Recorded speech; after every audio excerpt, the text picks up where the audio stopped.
Hey, yo. Let me talk to you.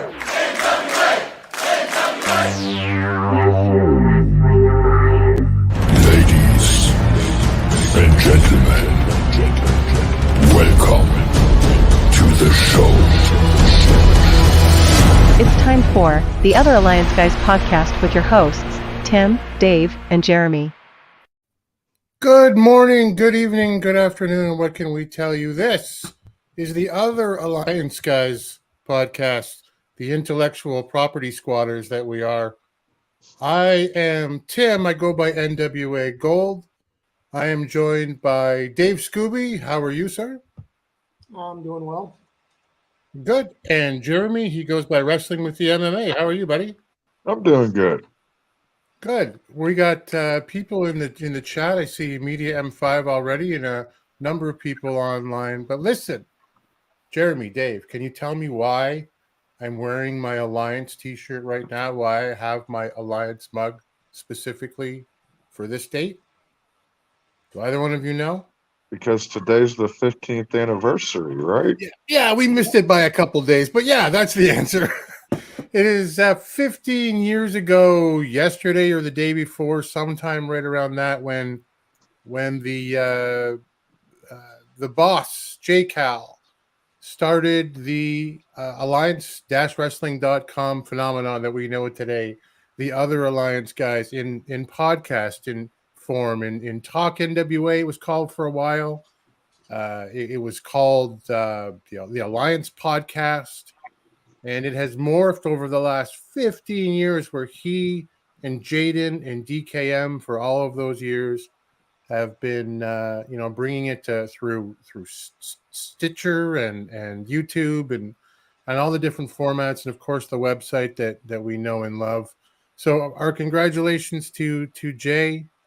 That's an accomplishment. 15 years doing something that you love, talking about something that we all love. So hats off to you, buddy. Yep. So you know what? Listen, 15 years, we got to give something away. And the reason we can give something away, I think, here on this podcast, not tonight, but we'll start the giveaway, is that what would Lou Thez do? Our buddy who we often see in the chat room, who almost certainly will be around tomorrow night, finally got his crown belt, his world championship. When I mailed it to him, long story longer, it got lost by UPS, and he and I tried to track it down for weeks. And it just didn't happen. So we had to get him another one, and he ended up getting it. He's posted some pictures online. So now I believe we're 6 for 6 in giveaways. 4 of those were belts and a few other things. We have one more belt to give away. I have one more bootleg belt to give away, but that's going to have to wait for a big one down the road. But I do have a signed and authenticated Bret Hart Calgary Hitman hockey puck. Got authentication papers. What's the connection with the NWA? Well, Bret was Stampede North American champion, British Commonwealth, or whatever they had it up there. It's a little iffy, but it's something that we can give away. So if you watch the Twitter feeds for the three of us, we'll give you some information on how you can win that soon, and of course at the Alliance blog as well. So guys, we're going to do something a little bit different today that I think we got a bit excited about last week on the podcast, and right after we do our NWA USA bit today, we're going to be talking about the NWA of old and what it means for what it meant to us back then.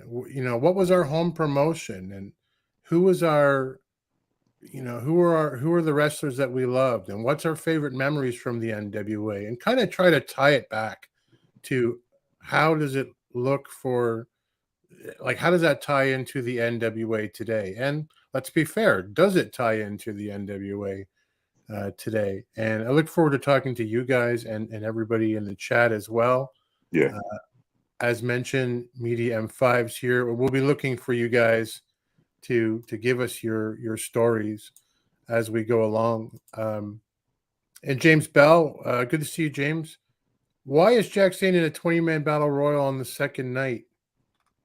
That is not something that I'm aware of. If this is a Power thing, I didn't watch Power this week.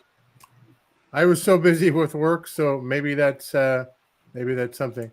Since it's the other guys, should we go by other names? You know what? Hey, Eli Drake, L.A. Knight, what was Max the other one? Dupree. Max Dupree and Sean something else back in championship. What was it, Dave? Sean Ricker. Yeah, Yep. That's right. Just announced on Twitter. Well, there you go. He's talking about that Jack Steen in a 20-man battle royal. Okay. Well, we're already behind the times, and I'm talking too much, but I look forward, guys, Jeremy and Dave, to talking about your love of the NWA of old and what you remember and what in the NWA today is going to side, keeps it the same for you. What aspects are hitting, and maybe even what aspects are missing right now. Yeah. But let's get into NWA USA.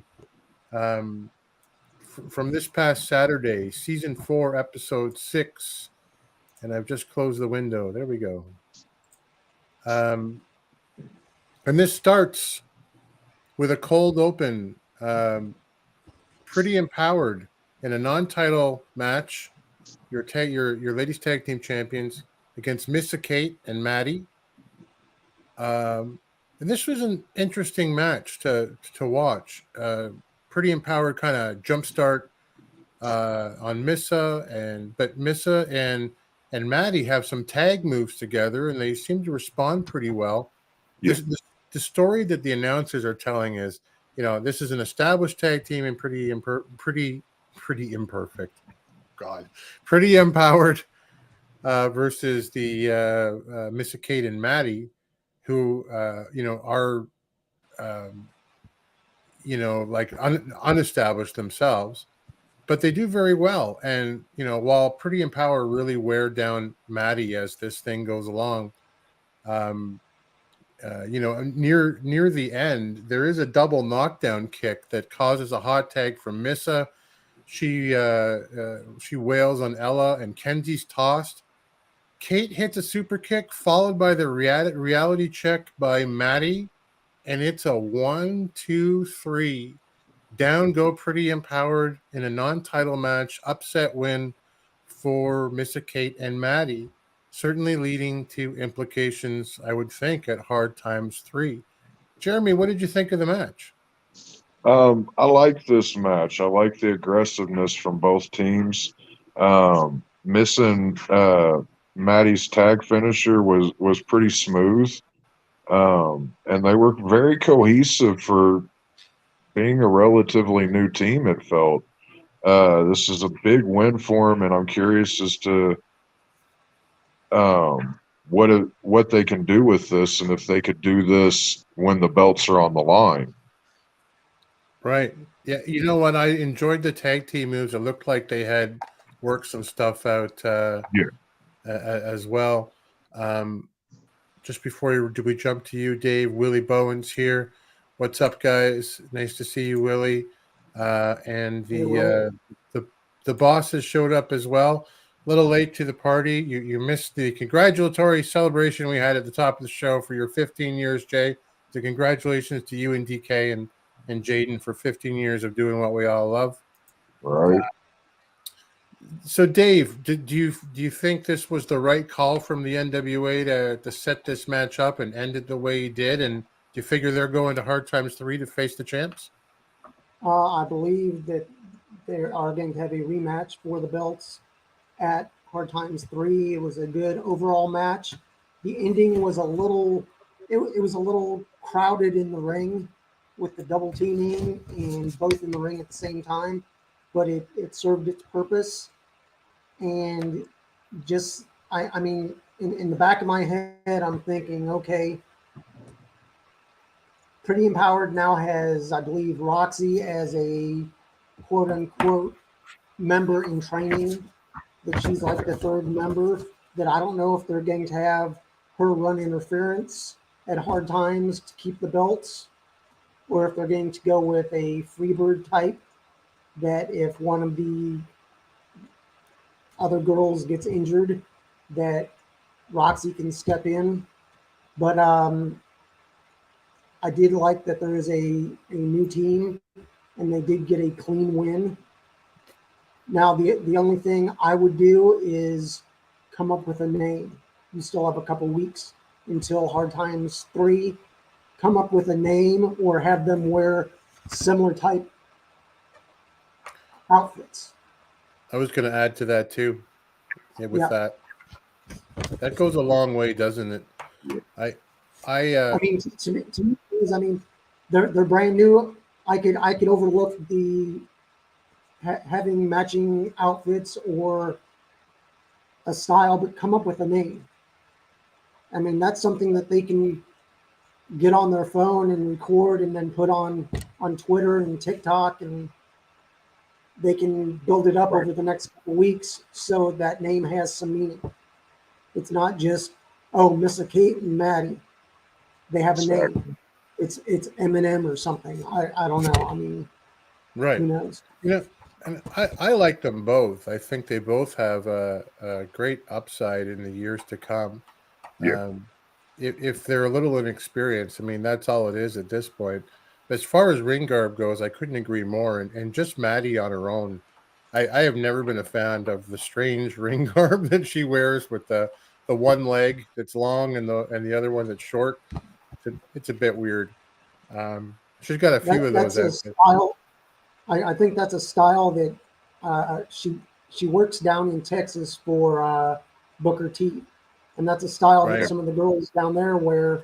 So she just, I guess they all get their outfits, all their wrestling gear from the same person. So they just, okay, I want this in this color. I want this in this color, and they do the half and half with the short on one side and then the long leg on the other. So it's just a style. I mean, it doesn't bother me, but I mean, it doesn't.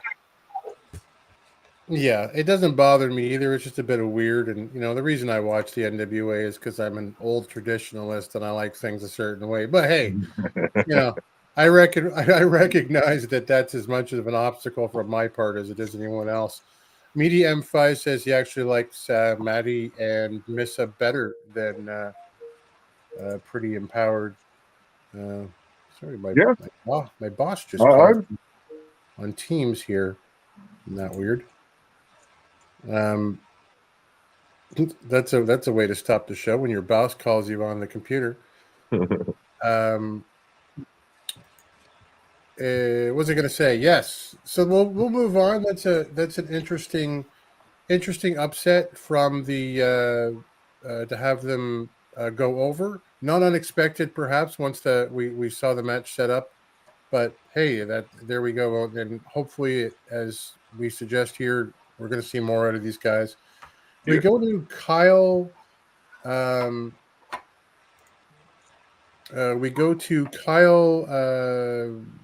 With Tom Latimer at the booth, and Kyle Davis says to Tom, EC3 says that it's love that holding you back, Tom, from succeeding, from being all that you can be, and Tom says, it's not, and he'll get his hands on EC3 before Hard Times 3. It's going to happen before then. Jeremy, is there anything to this? Do you think that they're trying to nudge you into understanding that, like they're gonna make something happen before the pay-per-view that'll change something? That's kind of what I took away from it. And I wrote that Tom's saying what I was thinking here. EC3's been very loose with his words, and there's consequences when you cross the line. And let's be honest here, EC3 leapt over that line knowingly. You know, just don't say things that EC3 was saying like that. That's a grown. Tom Latimer's a grown man. You know, and it. I hope this culminates the way that I want it to, and Tom leaves EC3 like we see a certain someone left later on in this episode. But I don't know. It's intriguing. It's piqued my interest that much more to see this match. So it's serving its purpose for Yeah, sure. Dave. Yesterday on the pre-party, Jay was talking about how there's an EC3 rub. He is a former Impact World Champion, and that it can mean something to Tom Latimer to get a win over him at Hard Times 3 or maybe even before. But I would think the pay-per-view is the place to do it. Do you figure that's where this is headed? That there's a all-out brawl, or do you, as our fantasy booker, do you see this as more of a swerve and Tom ends up with CYN? I mean, it could go either way. I really hope that Tom stays the course, and even if he wins by a DQ with outside interference, it's a win. It's building Tom back up. EC3 doesn't lose anything if he ends up losing the match due to outside interference, because his control your narrative minions do his dirty work. Right. So more or less,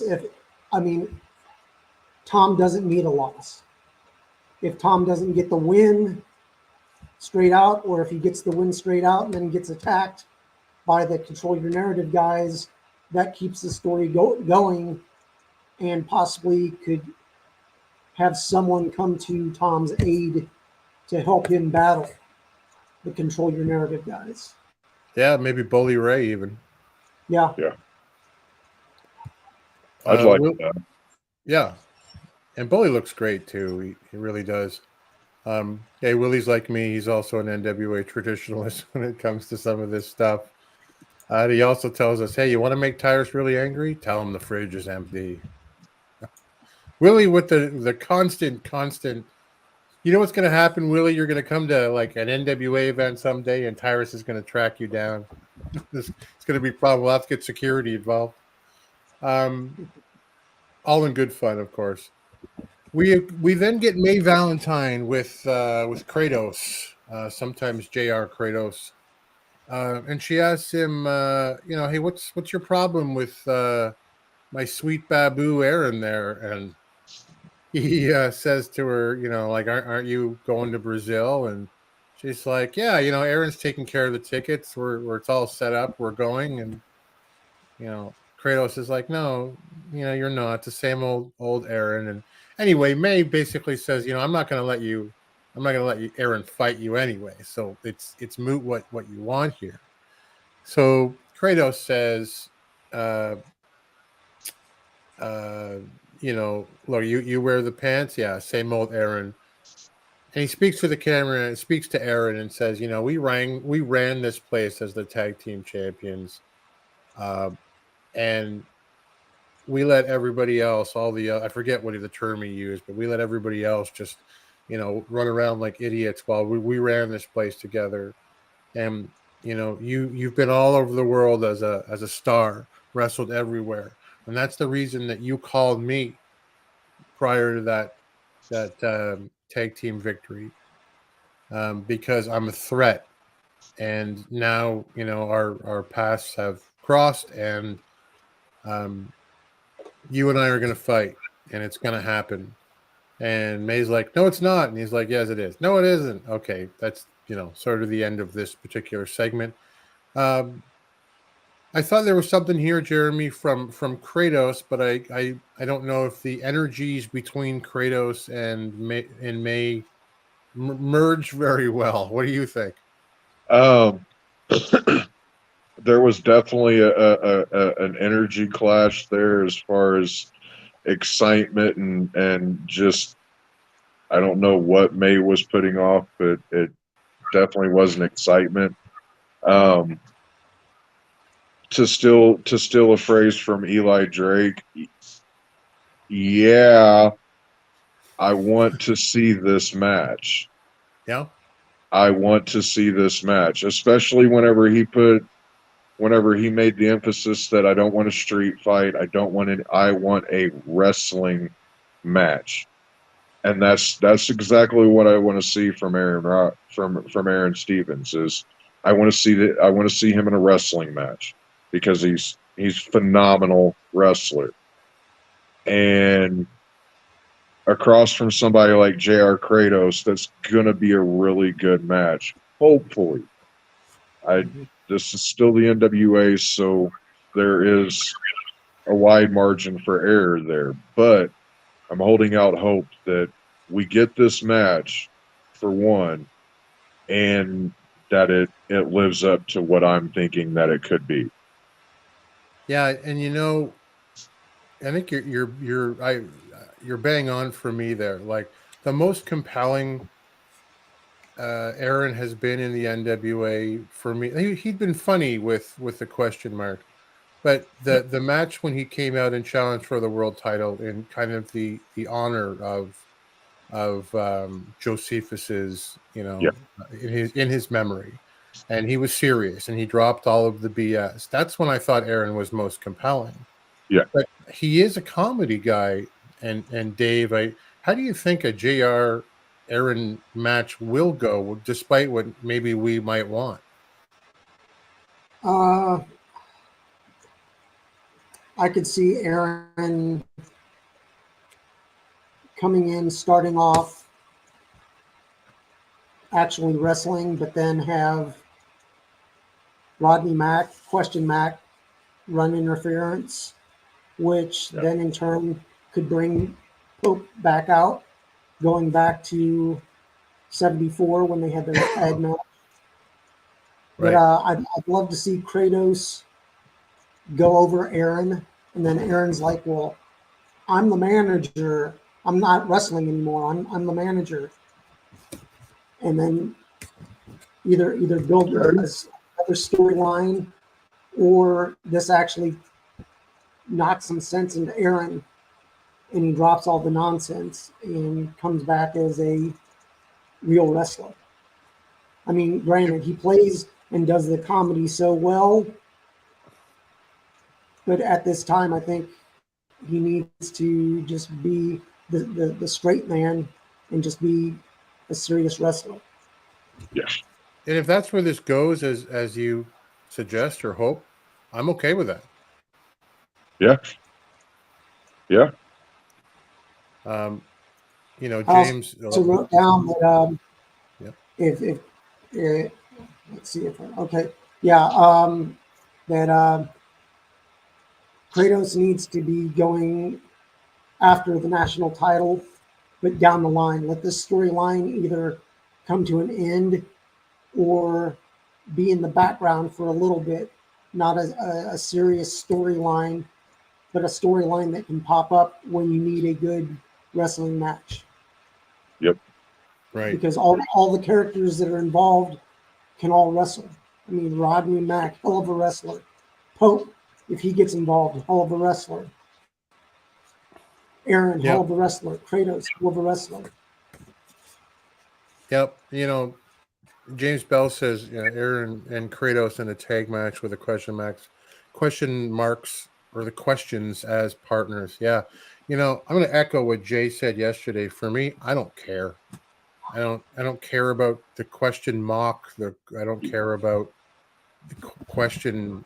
Rodney Mack. What I want to see is, and we'll get to what happens with if Kratos should be wrestling the question Mac or others first a little later in the show, and when May has another interview.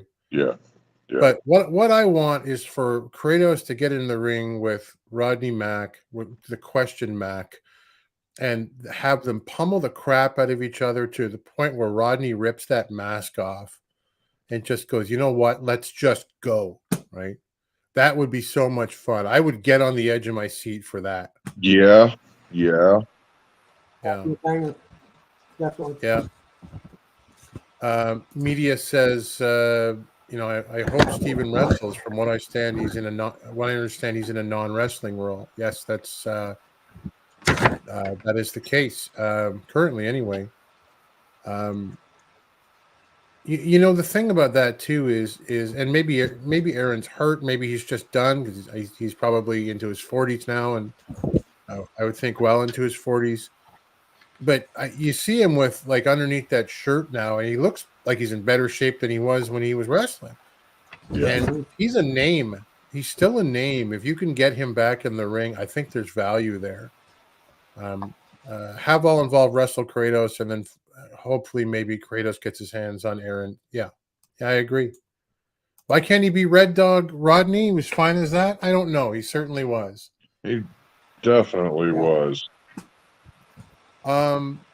Homicide then takes on Doug Williams in what we hope going in will be the match of the night, the World Junior Heavyweight title match.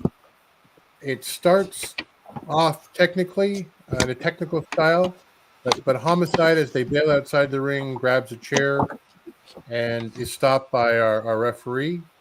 Velvet tries to pitch to us again Homicide's point of view and how she understands it, how he feels disrespected. Before I pitch to you guys, let me just say I've never quite understood this argument, other than the fact that the announcers tell us that's the way it is, because I don't see how he's been disrespected. I don't remember him being disrespected, but no one's gone, oh, Homicide, he sucks anyway, move along, Right. But anyway, so our champion uses some bites, some nose grabs between the moves. It's kind of spaced out, sort of neat, the heel moves between some of the technical stuff that he's doing. Doug kicks out of sort of a surprise Koji cutter, hits a big suplex of his own. The crowd is actually excited, which is kind of like it's very, you can really tell when the NWA crowds get excited in the studio. Because it's so small and intimate. When he hits that Tiger Driver on Homicide, but there's a kick out, and then Homicide hits a blow to the back of the head, and DDT's Doug, puts him in a Boston Crab, but he's already out, and Joe Galley is freaking out that he would dare again to hit somebody in the back of the head. What a cowardly, awful thing this is to do. I don't know, Jeremy, when did this become a thing in wrestling, in a sports display where steel chairs are often employed when there's hardcore matches? Hitting someone in the back of the head is like, it's a boxing move that I don't know boxing super well, but I know it's a no-no from there. But when did this become while I was away, was professional wrestling banned to punch to the back of the head? This is where the MMA side comes in from the wrestling with the MMA.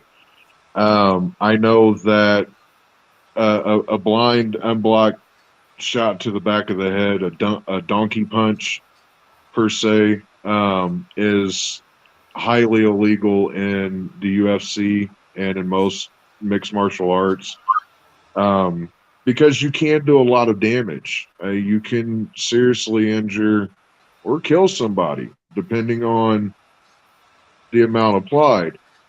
When this became a thing in wrestling, I have no idea, because the last I checked, the wrestling match was pretty much a regulated, no-holds-barred fight.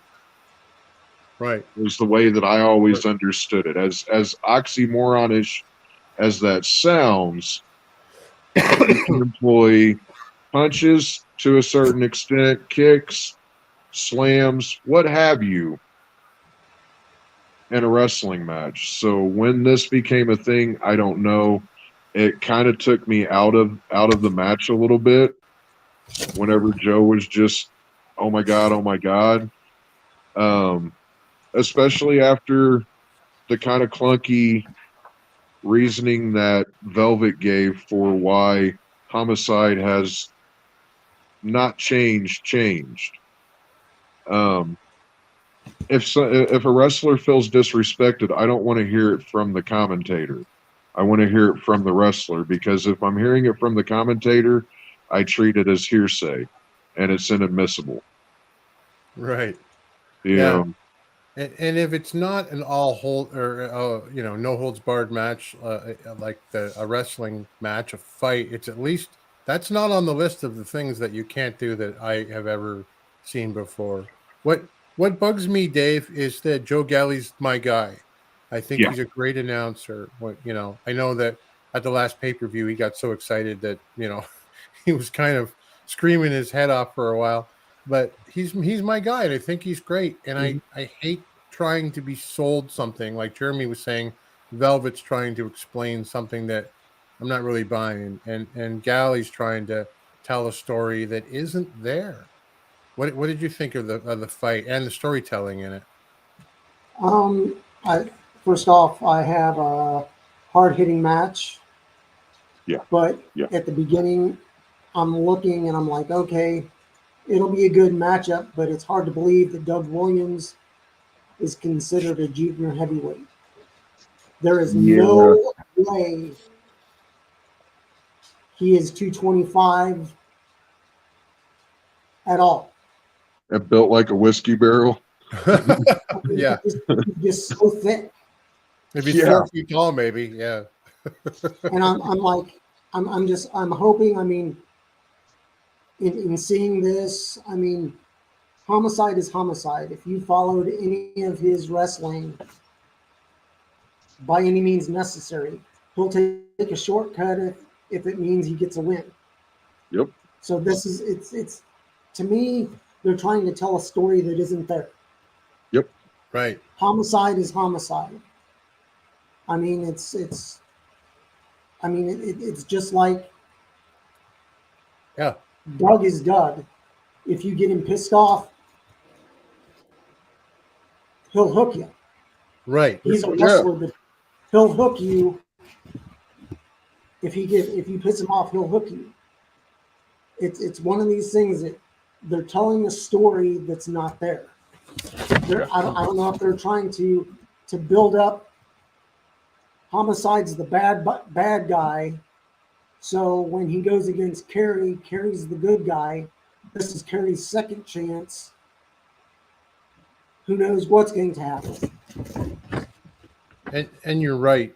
That's the story. Yeah. Like when you go outside of the realm of what we already understand about the talent, to give us an explanation that doesn't fit, you can't shoehorn that stuff in and have us buy it. Wrestling fans, despite what, perhaps some people in the outside world might think, we're not dumb. We love this. We're paying attention. And we have a somewhat decent grasp of psychology and stuff. Mm-hmm. That's the one thing that gets me about the typical wrestling fan. We're just dumb wrestling. No, we understand a lot about human psychology and stuff from watching these wrestling matches and the way that they were laid out and told to us whenever we were growing up, and a lot of that is going away now. Yeah, unfortunately, we get storytelling, and we know when a story's bad or it just doesn't fit. And to Dave's point, why not just tell the story? Like when they ask the question, why is Homicide doing this? Because he's mofo Homicide. That's what he does. Doug Williams will hook you. Homicide will hook your eye and pull it out of your skull. Yeah. I guess it was tough to see the match end as it is, but the storytelling kind of took away. I actually just had to look at my notes, go, how did this end again? Because the storytelling took me so far out of it that I didn't even remember that Doug was already unconscious. And that's what I wrote in my notes. I was surprised at how quickly this ended, because it just seemed like it was over real quick. Yeah. I'll go back to some of the Aaron Stevens stuff because I think some of it's great. but for this right now, media says, most promoters won't acknowledge what we're talking about, the aspect of not knowing what works for TV or not, and many outspoken fans have made it hard for logistically thinking fans to express their ideas or emotions for wrestling. I mean, we have to continue to speak out at all ages, but there are demographics. I'm sure I'm not part of it anymore. That probably 18 to 35, but regardless, let me go back up to just what we were talking about, some stuff from Aaron. Again, Media M5 saying he's in great shape. Apparently has a good deal with the NWA. But Dave said, look, Jay said the last time Stevens worked with the NWA, they put him in with the blue meanie. Do you blame him for not wanting to get back in the ring? Oh, yeah. And I love the blue meanie, but I You get love the that blue too. meanie. You love the blue meanie when he shows up in an independent, and he does the Blue World Order stuff with And the Stevie Richards. shuffle and Yeah. is blue meanie. Yeah, he's always held a special place in my heart. But once he starts wrestling, I tune him out. Yeah, that's it. He's a character, not a. Yeah, Did and you ever no see? offense to him, he is a good wrestler. The way he presented himself, you're wrestling now. It's time to tune you out. Yeah, he was. Do you remember those years, guys, where he lost all the weight and came back for a time as the Blue Boy? Yeah, He was with a pornographic actress as his valet. yep, And I believe he's gained it all back now. Like and a little more, I believe. Yeah.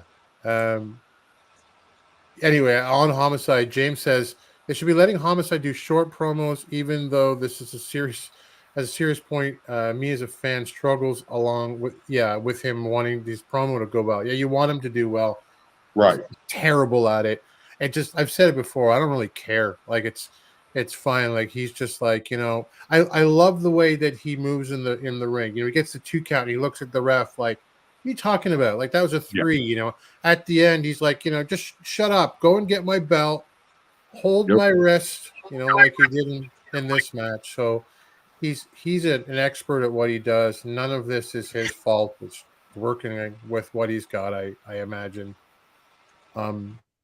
Hey, unless he booked this thing, in which case I blame you, Homicide. Willie says NWA wrestling means pro wrestling and great wrestlers, not characters like that human waste WWE has. Well, I mean, there's always been characters, and there's perhaps now more than ever, but here we are. Kyle Davis is with Austin and the Great Scion.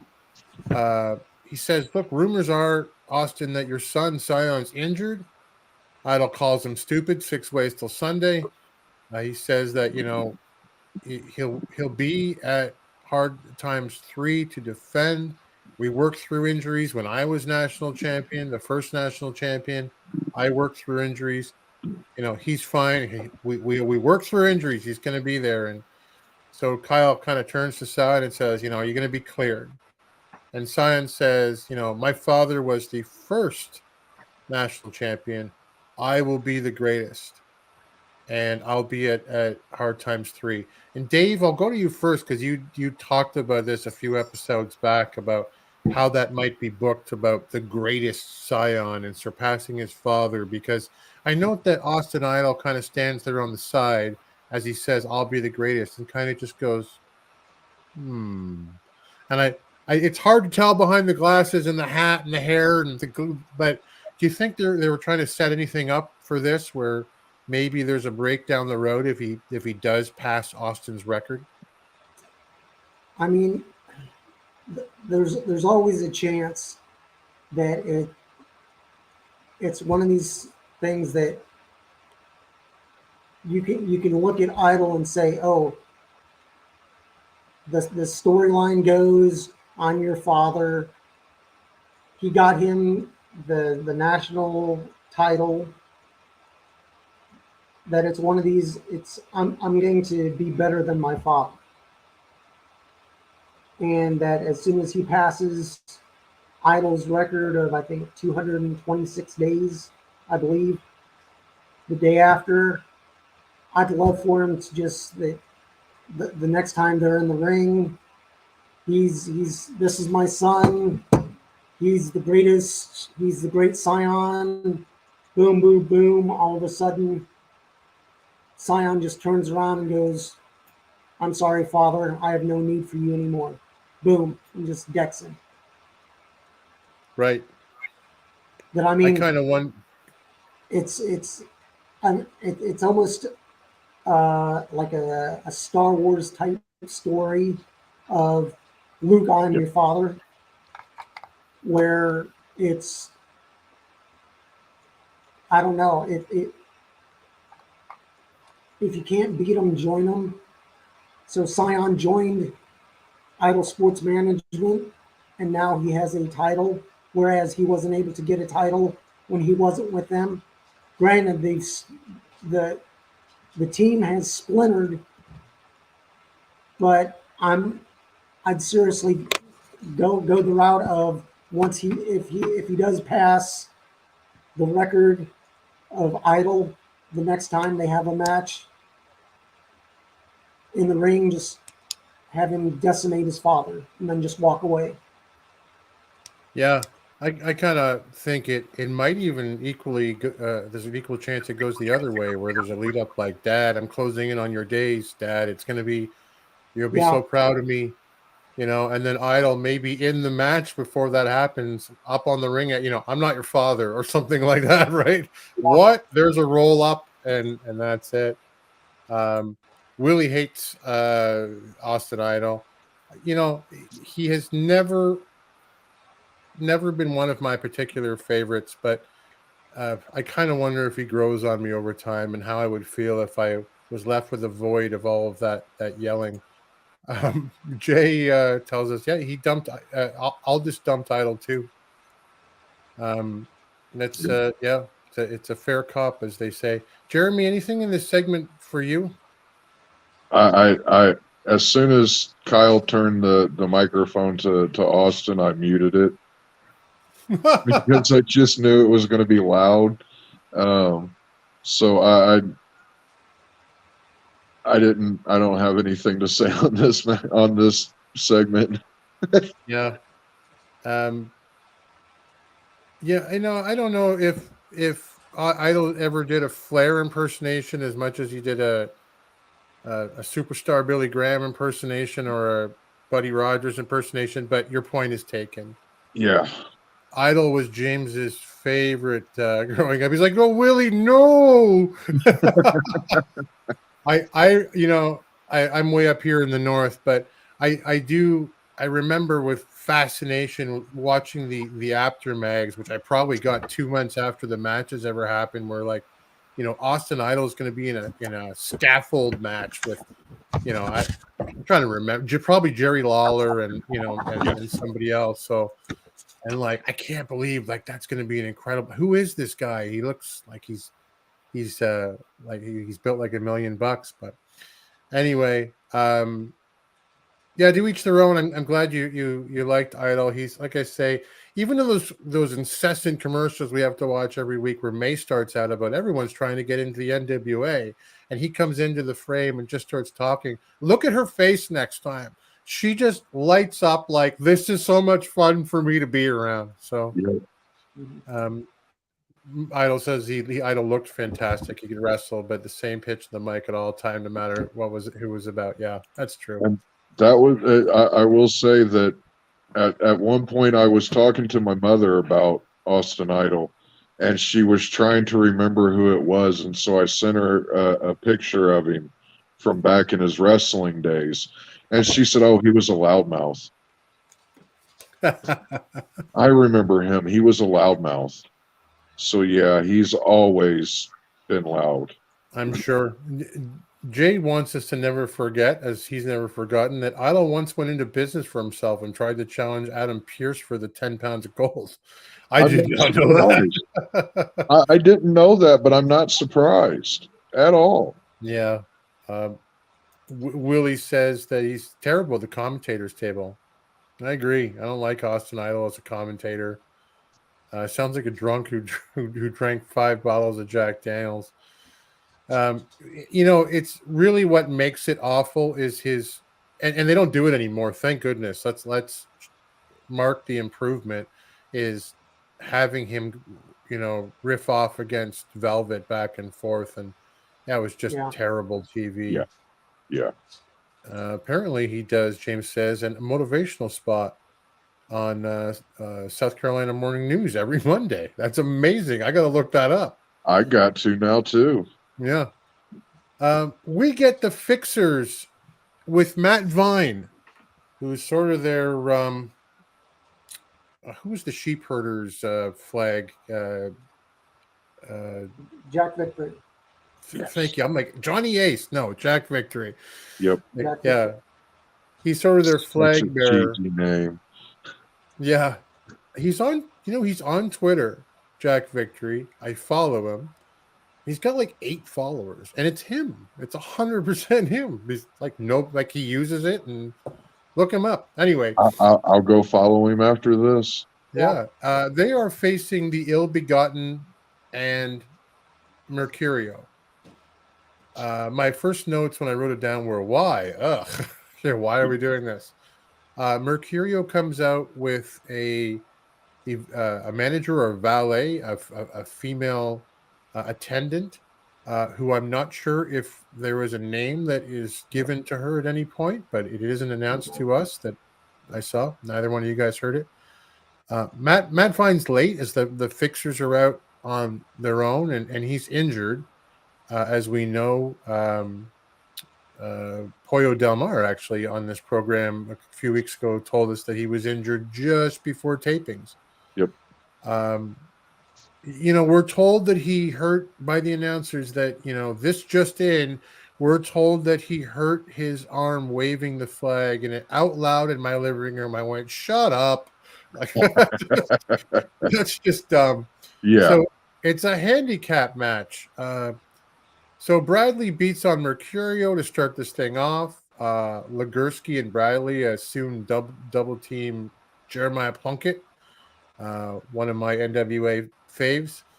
And Taylor, Alex Taylor, who looks better every time I see him, just physically. And he always looks great. He looks like he might get some offense, but he's steamrolled by the Fixers with a couple of different double team moves. So Danny Deals just distracts, and Mercurio, he hits Jay Bradley with a romance novel in order to turn the tide as the IB boys take over on Bradley. Plunky and Taylor continuously tag in and out as they do their moves and double team moves. It's kind of funny at a point, like it almost becomes so obvious for me that Mercury was like, okay, you're tagging him. Oh, no, you're tagging him. All right. Oh, you're tagging him. He's just left on the outside for quite a while. Plunkett smashes Jay and Taylor with some solid moves. He smashes Jay with some power moves. Taylor hits some aerial offense. But Bradley blocks a double superplex off of the second rope, and tags in Wrecking Ball, who destroys everyone, to put it mildly, and then pulls in Mercurio for what they call the Pit of Despair. If you're a fan of the Princess Bride, that was, I guess, the reference there. There is a double power bomb to Jeremiah Plunkett at the end for the pin. This was a big dumb comedy match. Jeremy, what did you think of this one? I didn't like it. I didn't like this match at all. The comedy bit with the Fixers is starting to get old with me. I haven't enjoyed it for a while now. I'm starting to feel very oversaturated with them, and that sucks because I like them as a tag team. They're a good tag team. Whenever they go out and have a serious match, they put on a good match. But this wasn't a serious match, and they wrote it all over the place. I'm sick of seeing these comedy bit matches. Yeah, for me, Dave, I agree with Jeremy. The Fixers are getting old fast, and I'm not enjoying it when I see them on the screen as much as I'm seeing. What did you think of this match? What do you think happens from here? Well, I have a let's see. It was a decent to good handicap match, but it didn't need to be a handicap match. Yeah. Why not just have the Ill Begotten versus the Fixers? Yeah. I know you want to get people on TV and in matches, but this did Mercurio no good. Nope.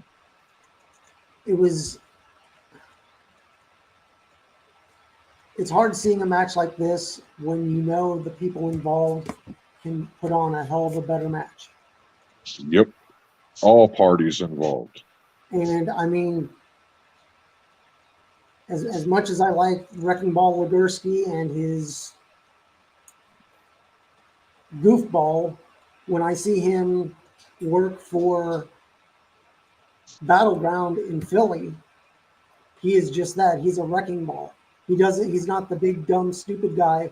He's just the big guy that wants to get in the ring, get the match going, destroy, and get back to the locker room and have a beer. Yep. 100%. For what it was, it wasn't a bad match, but I could see how the comedy bits, they need to just stick to wrestling. Yeah. When they do the funny ha-ha stuff, that's when they're doing the USA or Surge or whatever, when they're doing that as a host. When they're in the ring, they need to just be in the ring and do their thing. Yeah. And I couldn't agree more. And I think why we get tired of them is just it doesn't stop even in the ring. Forgive me if I've told this quick story before, but I heard it on the original Alliance Guys program. I think it was DK was saying that Kevin Douglas, the modern day hero, was, did that modern day hero gimmick and he had related that he was told by one of the veterans, that stuff's great when you're running around the ring. Once you get in it, knock it off and wrestle. Just be the guy, that devastating wrestler you can be. And when the match is over, pick it up again if it's working. I promise not to use this analogy anymore because it's silly but like I've said, I like Alec Baldwin when he's not in front of the camera. I like when he's not the first guy on the top billing. I like him in the background. Yep. And the Fixers were great when they were carrying Colby Carino around and acting as the stooges they were. We all loved them. But I don't think that should give them their own major motion picture, so to speak. No. Media says, hey, yeah, Jeremy, the Fixers need to have toned it down a little. Like mentioned before, it's a dumbed down hacksaw. Just have them toned down a little bit, and it's hard with the fans liking them, I guess. Yeah. I mean, and that's the bad thing about it, because they're over with the crowds that they get in front of. And the taping schedules make it difficult to put the brakes on something or change it up relatively quickly as well. Right. That's a great analogy. Don't stop. I'm going to find another one because I think I've used it 3 times in about 16 episodes. But anyways, thank you. Willie says, look, the Fixers should be taken seriously as a tag team, especially since the U.S. heavyweight champions, but not as a comedy act. I'm not opposed to a comedy tag team. I'm sure if we thought about it, we could find like one or three that were probably pretty decent over the years. But there again, though, that their comedy was limited to mainly outside of the ring. Every right, now and then they would do a little hokey thing in the ring, you know. But for the most part, that was reserved for promos and when you're coming out to the ring. And after that, once that bell rang, it was Festus. right.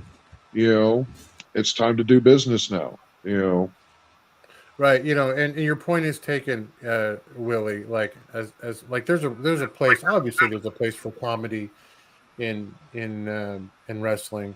Mick Foley and his different guises throughout WCW or WWF or E. He was occasionally very funny. I remember him screaming on the mic at probably his Mankind, just going like at The Rock, saying, "Your people's elbow, it doesn't even hurt." yeah, like, yeah. like it was hilarious. But he got in the ring, and you figured he was a psycho. Mm-hmm. So I don't know. Maybe some tweaking can be down the road. Done with the fixtures. It's just hard to change on the fly. I think with the taping schedule. I'm going to throw up our little thing here. Not the overlay. I don't need the overlay. This one. Where did it go? Did it appear? The dumpster fire of the week. This is mine. Maybe yours as well, guys. I don't know. That's the only note I took for this segment. Insert dumpster fire image here. Yeah. It is May Valentine, guys, with the question Mac. Kratos, she says, hey, do you have any comments on Kratos's words to my sweet baby Aaron? And he says no, which is thankful. Can you tell the fans he's retired? And Mac just says he's retired. And she says, all right, who do you want to face next? And he says, Kratos, I want Kratos. And then he makes a terrible question mark karate impersonation. It was stupid. I don't feel like there's even any channeling at all of like the original. Dave, your thoughts on this segment? It could have been skipped. It could have been 30 seconds. It's one of these things that they're trying to blur the lines storyline wise, with May being quote unquote involved with Aaron, and then her also being the interviewer, that she's almost taking advantage of what questions she asks and who and with who's involved.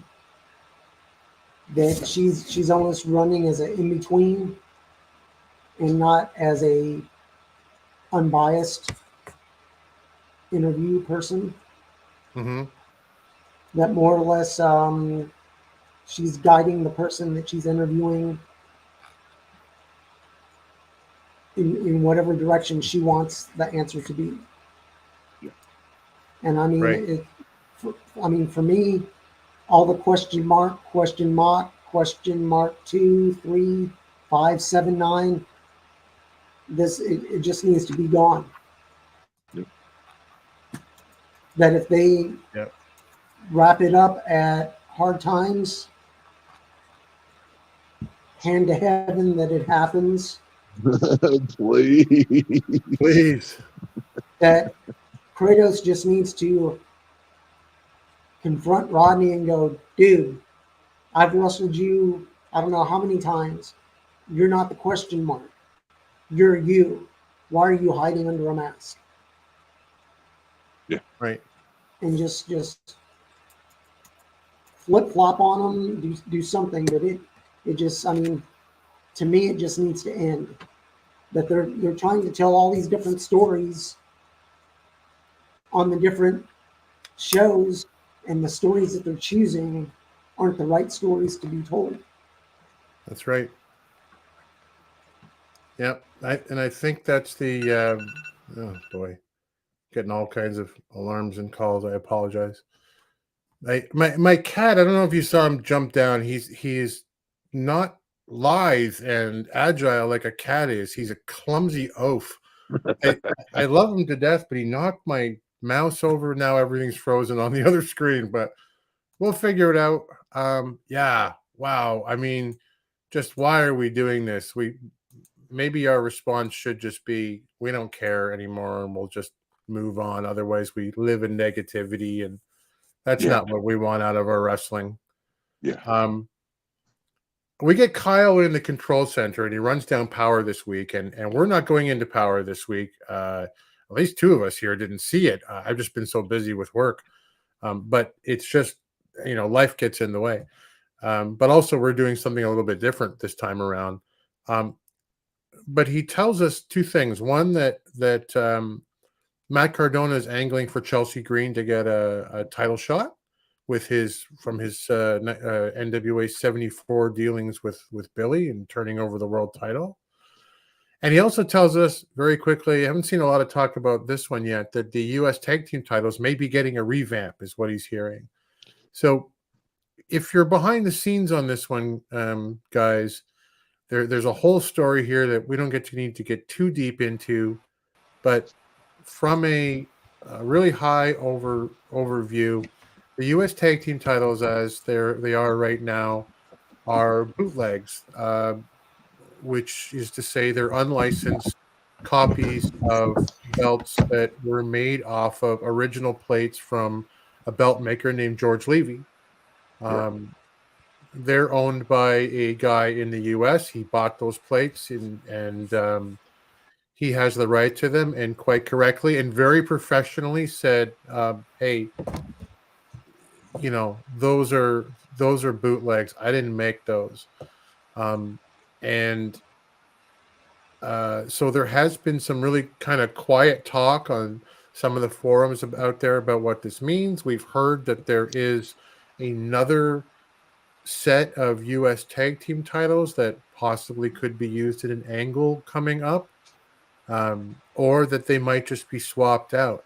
The interesting thing, because a lot of fans were really disappointed that they weren't the U.S. tag team titles that famously, made famous by, I would think, the Midnight Express more than anyone else, but a number of teams who had those famous red strap U.S. tag team titles, that the replacement ones were not going to be those ones either.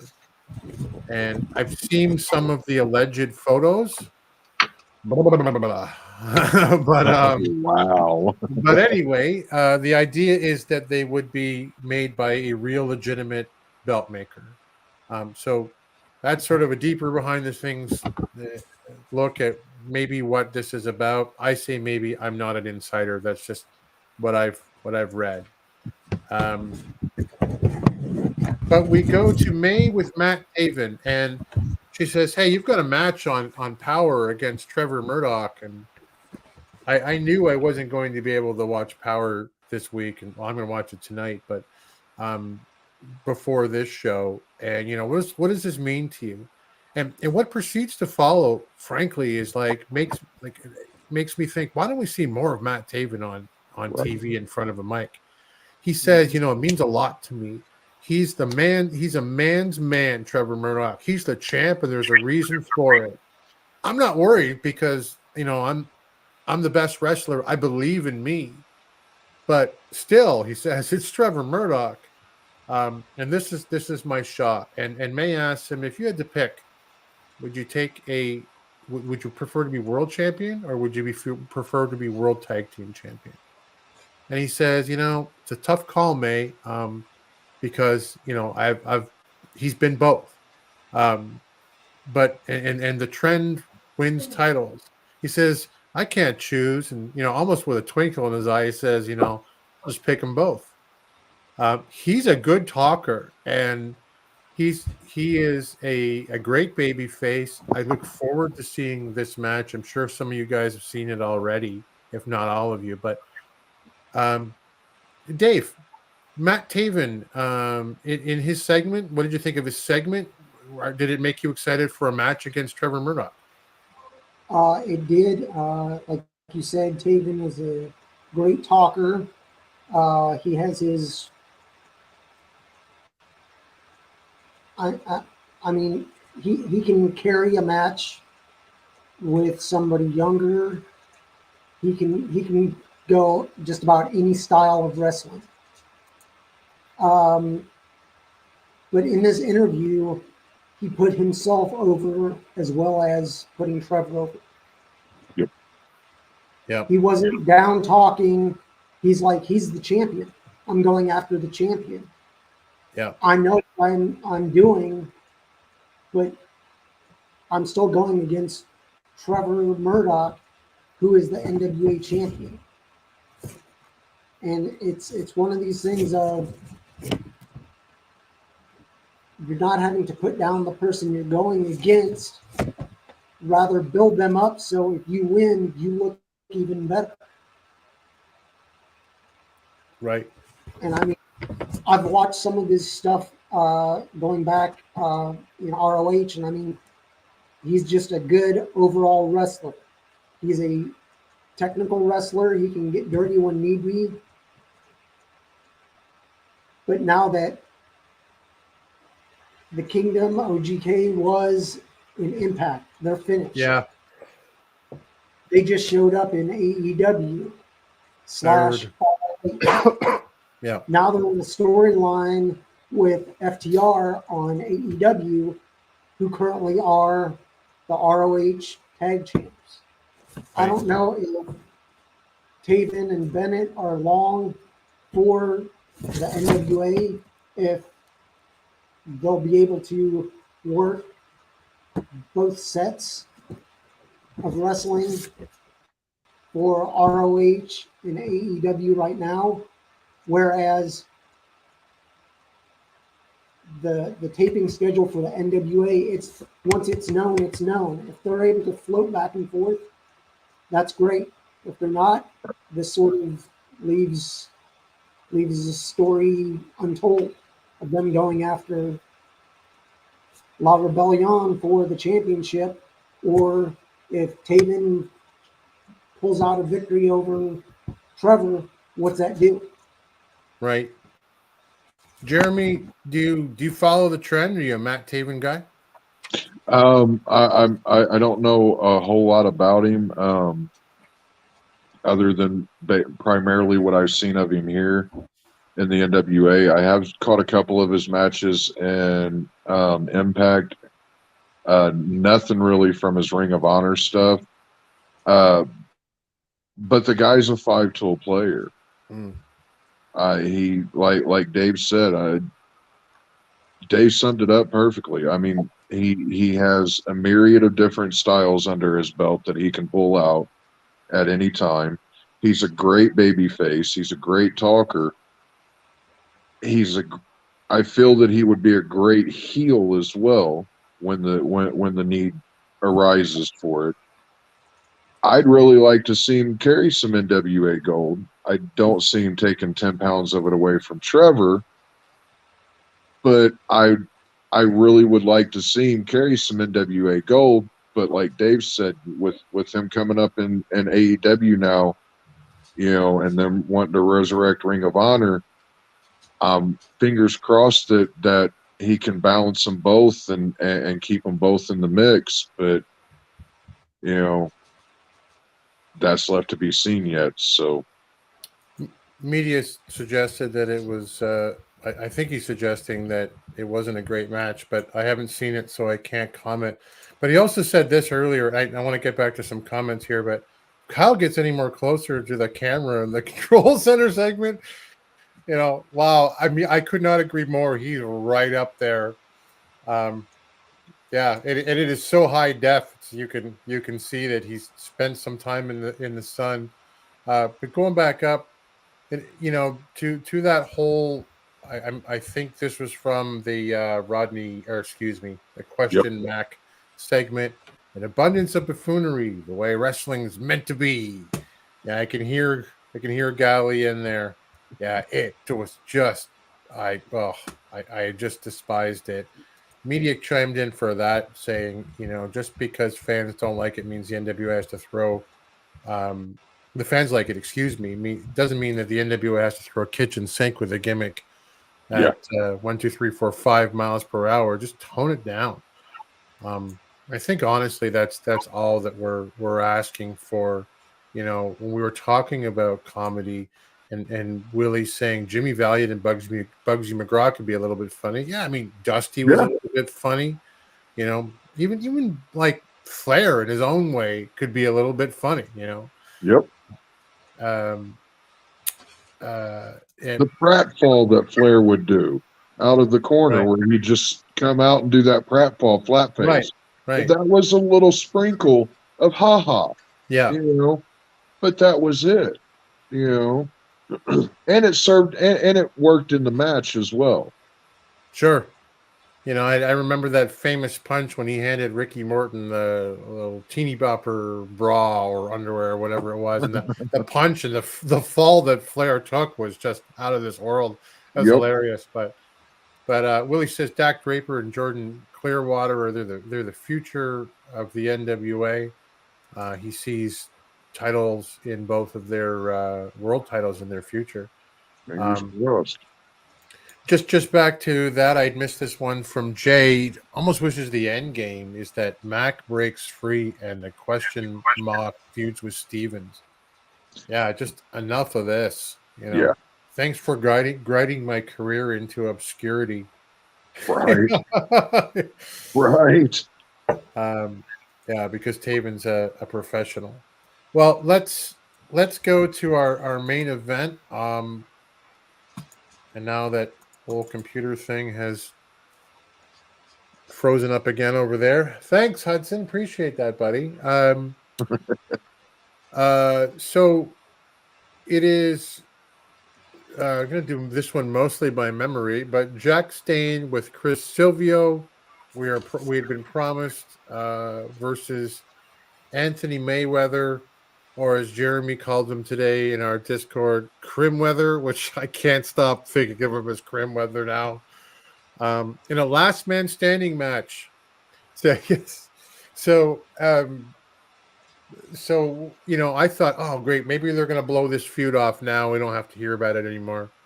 So I'm just going to call him that for now. Crimweather's out with his son, Mason, who's I don't know. He's maybe 8 or 9, and he's wearing a suit. And Dane's already in the ring, and everyone's like, "What's going on?" And you know, Kyle asks Crimweather, "What's up?" And he says, "Look, Kyle, what life is all about clarity, and I've been running around, you know, with Jack Stane and his little stooge on my mind for months now."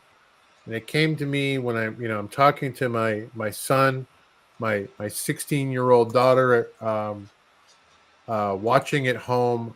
Actually, my wife said at this point when she was watching, she said, his 16-year-old daughter is not at home watching this right now. I thought was probably accurate given the age group. But anyway, you know, but the clarity that he's talking about is that he needs to be a role model. And Jack Stane no longer matters to him. It's over. He's not going to spend any more time or energy on it. He says to Jax, you know, we're done. Silvio's right up to the microphone, and says, you know, like, you know, you're saying you're done. You had to parade your son out here because you're too afraid to face Jax. You got to hide behind him. You know, what kind of a father are you? You're a coward. Mayweather, who media points out today, you know, wasn't that boring in this segment. Crimweather, excuse me, says he won't be baited into this. There's nothing left to prove. He looks to leave, and you know, Jax kind of comes out for the first time and says, "You're really going to leave?" You know, well. It figures you're a part-time wrestler, you're a part-time partner, you're a part-time father. You know, just do what you're good at, and you're a loser. Get out of here. We don't like nobody needs you. And boy, I wish my notes were not like entirely cut off that I can't not read them. But he says, Jax, I believe at this point says, but before you go, hey, Mason, Yeah. if you're looking for a role model, don't forget Uncle, like when your dad fails you, come see Uncle Jax. And of course, Crimson and Crimweather and Dane have been a tag team before the Lightning One era, and we know that they've held gold together before any of this started. And he says I'll be your daddy, which I kind of went, Yeah. and Crimson's like, hey son, would you mind just kind of going backstage for a second? And then I believe he pops Silvio and attacks Dane and beats the crap out of him and on the floor in a non-wrestling way, and like get on top of a guy and pound his head kind of way, until Dane kind of fights his way up, hits him in the cojones with a kick, and kind of escapes out the back, yelling as he goes. It was as I recall, Mason comes back out, and it's a super awkward ending where nobody's saying anything from the announce booth. It's like a good 10-15 seconds of just Mason comforting his father. We are denied a last man standing match, Jeremy. And what did you think about this whole thing? Well, at first, I initially had said that this was my favorite match. I want to rescind that comment because this is just going to lead to a Crimweather Dane match, and I really don't want to see that. Anthony Mayweather Crimson is a solid wrestler. I am not going to deny that at all. He is a solid wrestler. But he is what would have been labeled a good hand. Right. He's an enhancement talent to me, anyways. Right. When you put the mic in front of him, I instantly fall asleep. He is devoid of any type of charisma or anything. I was hoping for some sort of emotion to come out when he's talking about, basically, I've neglected my kids for this business, and you're not worth it anymore. I've done beat you and everything. When Silvio came out, that's when we got emotion. Right. That's when I felt that we got actual true emotion. I felt Mayweather may as well have just been standing there with index cards, reading off what he said, and then shuffling that one to the back so he could go to the next lines that he needed to say. Right. And then the ending was super awkward. That was just weird. I don't understand why that was. And then we got the kind of little thumbs up when he got up and walked out kind of on his own power, and the crowd kind of, yay. Like I said, I want to rescind my prior statement of this was my favorite match of the show, because it's just going to lead to something that I'm not interested in at all. Yeah, it was just, Dave, it was big and awkward, and kind of, you could see it telegraphed, to use an old wrestling word, just like what was going to happen here.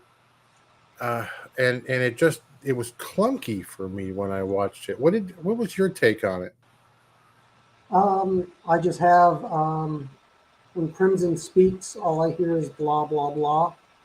The teacher from the Peanuts. Wah, wah, wah, wah, Yeah. wah, wah, wah. And I said, it really, this storyline really does nothing for me. I mean, it goes way, way back, and I mean, it hasn't told a good story since the beginning. Right. Jax just needs to be done with this, and I know he's going to be in the Revolution Rumble on Sunday. I'm hoping Mayweather's in there, and they both get disqualified and just beat the hell out of each other outside the ring. I just have that, like I said, Jax needs to be done with this as soon as possible, and Crimson needs to stay backstage and work as an agent. If not, just go back to tried and true and partner up with the NWA when asked. As a feeder source, yeah, for talent, definitely. Place for him to hold spot shows. Yeah.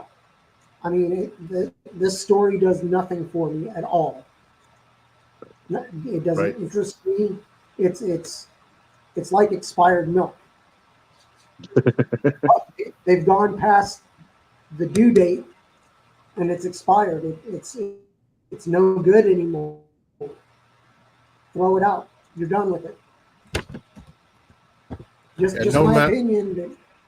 I mean, you know what? Wrestling, they're both big guys. I mean, they when they were a team, the War Kings, they were a team to be feared. Yeah. And I mean, now it's just, I just want to see the Jax Dane trademark Godzilla just beat the hell out of anybody and everybody, whether he goes for a title or not. Just destroy. Just go on a rampage.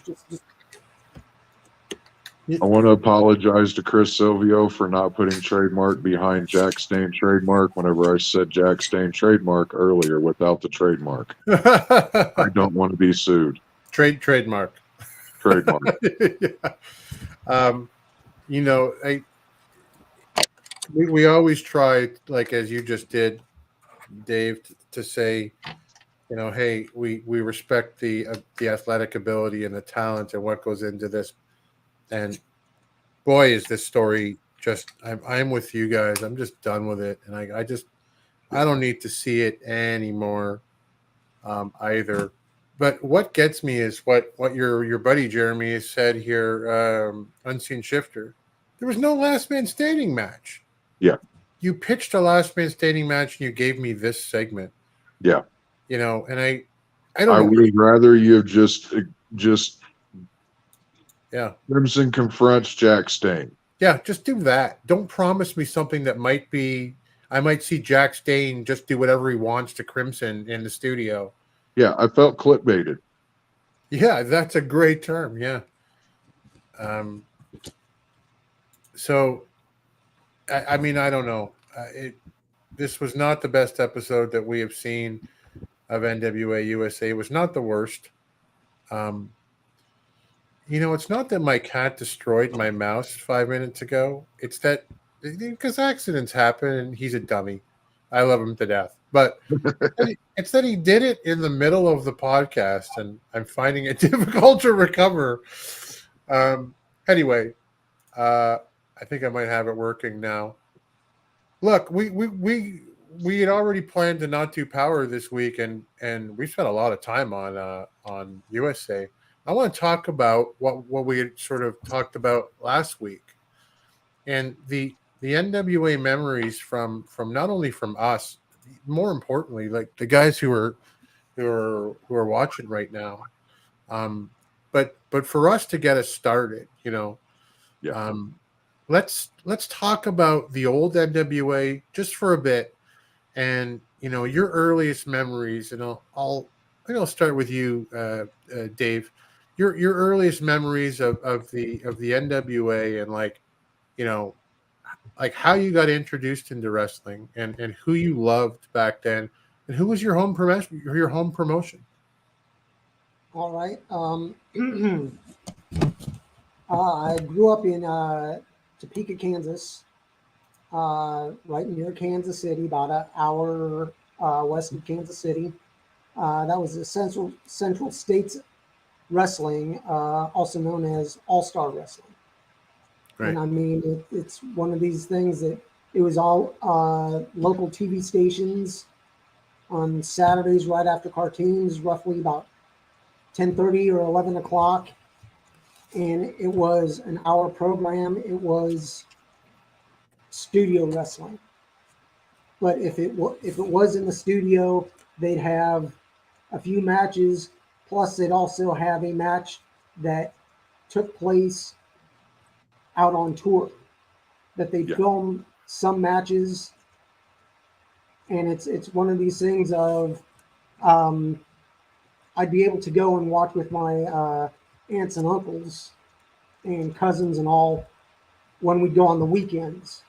And I remember specifically it was 1976 because it was bicentennial year, and there was red, white, and blue bunting and balloons everywhere. Everywhere you went, it was red, white, and blue. So it was 1976. I was 7 years old that summer.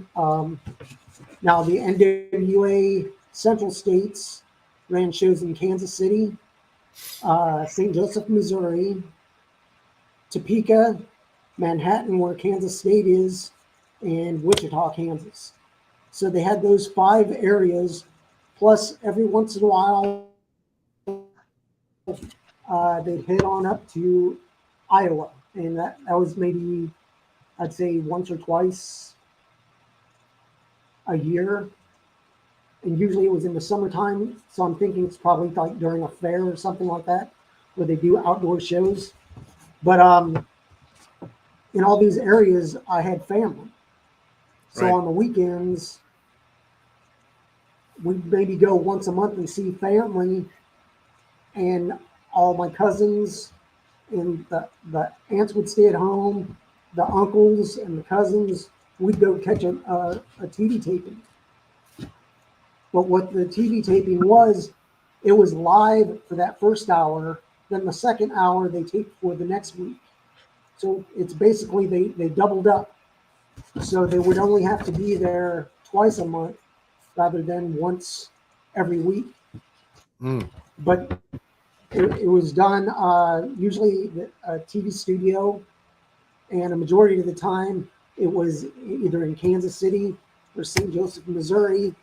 And I'd say there'd maybe be 100 people there, but it was definite. Granted, I'm only a 7-year-old kid, but I've never been to something like that. And I mean, under the lights, and I mean, this is back in 76. There was, if you were old enough to smoke, everybody was smoking. Everybody was drinking beer. It was almost like I don't know, just like a bar with kids there. And it's so burned into your memory all these years later. Oh yeah, and I mean, just when I walked into Atlanta, it reminded me, minus the smell of smoke. I mean, the setup was roughly about 70% the same, and just people, instead of looking down on the ring, we were all around it. Right. The only time you were looking down on the ring was if it was at like a municipal auditorium, or they'd have them at armories, and there they'd have maybe 400 to 500 people. But the TV tapings were about 100 people. And growing up, this starting in 76, I remember seeing, Harley Race, and then they'd have some big names, but it was mainly the local guys, and then they'd have 1 or 2 big matches at the end. But you had Harley Race, who was from Kansas City. Wahoo McDaniel would come in. Rufus Freight Train Jones. Bulldog Bob Brown, he was there forever. You had the Batten twins, who basically did tag team matches, and they're twins. You couldn't tell them apart. So when everybody else who thought it was cheating when the heels did it, when the good guys did it, it was cool. It was twin magic. They'd switch, and he's hurt, and then all of a sudden, burst of energy. He'd start beating on him. But the one guy I do remember specifically was Slick. I don't know if you guys remember Slick from the WWF. Sure. He started in the Kansas City area. I believe his name was Ken Johnson, and he could talk for forever. Give him a mic, he could read you the phone book and it was interesting. Yep. And he would get the crowd so riled up without any of his wrestlers doing anything, him just talking for them. But some of the bigger shows, even, they'd have some shows like, I remember the Kansas State Fair. Kansas City would have a fair that they'd bring in during the summer. Like, I remember Abdullah the Butcher showing up. And I was like, I was scared. I was maybe 7 or 8 at the time, and it was just seeing that man, it frightened me. He's standing there with a fork stabbing himself in the forehead. And I'm just like, Abby, coolest guy ever. But I mean, when I was young, scared the bejesus out of me. But at some of those big matches, like seeing the Road Warriors come out, they were just menacing. And then when the one time I saw Andre and another time I saw Bruiser Brody, and I was just in awe. I just stood there and just watched the match. I didn't know what to do. It was just, to me, these were, granted, I'm a small little kid, but everything was bigger than life. Sure. And I mean, my dad and my uncles were all over 6 foot, but to see some of these guys just looking up at them in the ring, it may have been the difference of me having to look up at somebody. You add another 3 to 4 feet, they were just giants. And the only other thing I have listed, well, I went when I was in grade school and in high school. By the time high school rolled around in the 80s, Jim Crockett Promotions had brought some of their talent, would bounce back and forth between Atlanta and Kansas City. But the Kansas City market basically ran out of gas by 88, 89. And that was right after I had graduated high school. But by that time, I remember that WWF had come in, and in Topeka, they filmed the wrestling matches of No Holds Barred, the movie with Hogan. Oh, right. Yeah. I was actually there. That they're like, we can't pay you, but come on in, get a ticket to come watch the matches. You'll be in a movie. And they gave us like free hot dogs or something. But I mean, just being able to say that, yeah, I was involved in a movie when, yeah, you were just background, but still, it was something that if you were a wrestling fan, to be near Hulk Hogan, even if you were 50 feet away, 100 feet away, whatever. But that's my memories of growing up in the Central States area. Jeremy, I'm gonna go in the middle, and I'll go real quick because my experience is a lot shorter and different, and I'm incredibly jealous of both of you and all of them in the chat because growing up here is different. But let me go to the chat first.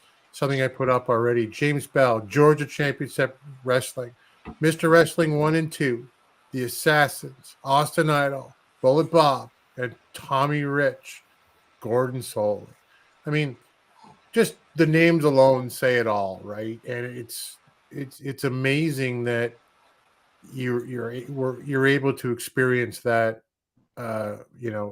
up front and up close and be in that area. And media saying living in New York as a kid, WWF TV, yeah, you're right in the wheelhouse of the big evil right there. Had to learn from outside WWF with the magazines every week. Me too. 6 years old, grandpa turned on wrestling, Slaughter versus Patterson ever since I was hooked. Yeah, man. I love it. Willie, big time wrestling, which was under the NWA banner. Tony Marino, Nick DiCarlo, Tony Parisi, the Italian Connection. Bobo Brazil, Luis Martinez, and Dick the Bruiser were my favorites in Detroit, Michigan. For incredible. And, and it's amazing to me that when we talk about the NWA in these ways and what we remember, that it is incredible in our memories. Like I'm from I'm from Toronto, and a WWF town. Yep. From 1983 or so on, and I was born in '70, so I'm like 13, and and not long into wrestling when that happens. But I don't look back at the WWF, which I watched and I enjoyed and stuff, and go, oh, what an incredible hometown experience I had in my local armories, Right. In the studio. I didn't have any of that up here from anybody. But the NWA, I don't know if you guys listened to Cornette's podcast. He spent an hour this past week talking about the Canadian attendance records. Yep. And how the number one town in North America for wrestling was Chicago, from the 1950 through to the 2000s and 2020. Number two is Toronto. Yep. And that's North America, guys. I don't think a lot of people realize, but Toronto is the third or fourth largest city in North America. There's like LA, New York, Chicago, and Toronto. It's huge. And we didn't get the NWA past 83. I went to one NWA card when I was a kid. Ric Flair versus Wahoo McDaniels at Varsity Stadium and Outside Stadium. Wahoo shoved my friend Jeff down the stairs. It was amazing. We marked out like nobody's business. And it was incredible. And it was all just because I had those magazines. I had been, and Jeff had said, "Hey, I got a satellite dish. Forget this WWF stuff. You gotta watch this." And then being able to go back and learning and seeing tapes about how the Sheik owned Toronto for so long, and if you're listening to that podcast that I was mentioning with Cornette, how many attendance records, the Sheik had. He's like something like 43 out of the top 100 in Toronto. Willie's pointing out, hey, in Toronto, Maple Leaf Wrestling was under the NWA. Yeah, that's what I'm talking about here. But they switched to the WWF. Tunney ended up going to the WWF, and that was our product from the time I was 12 or 13 on.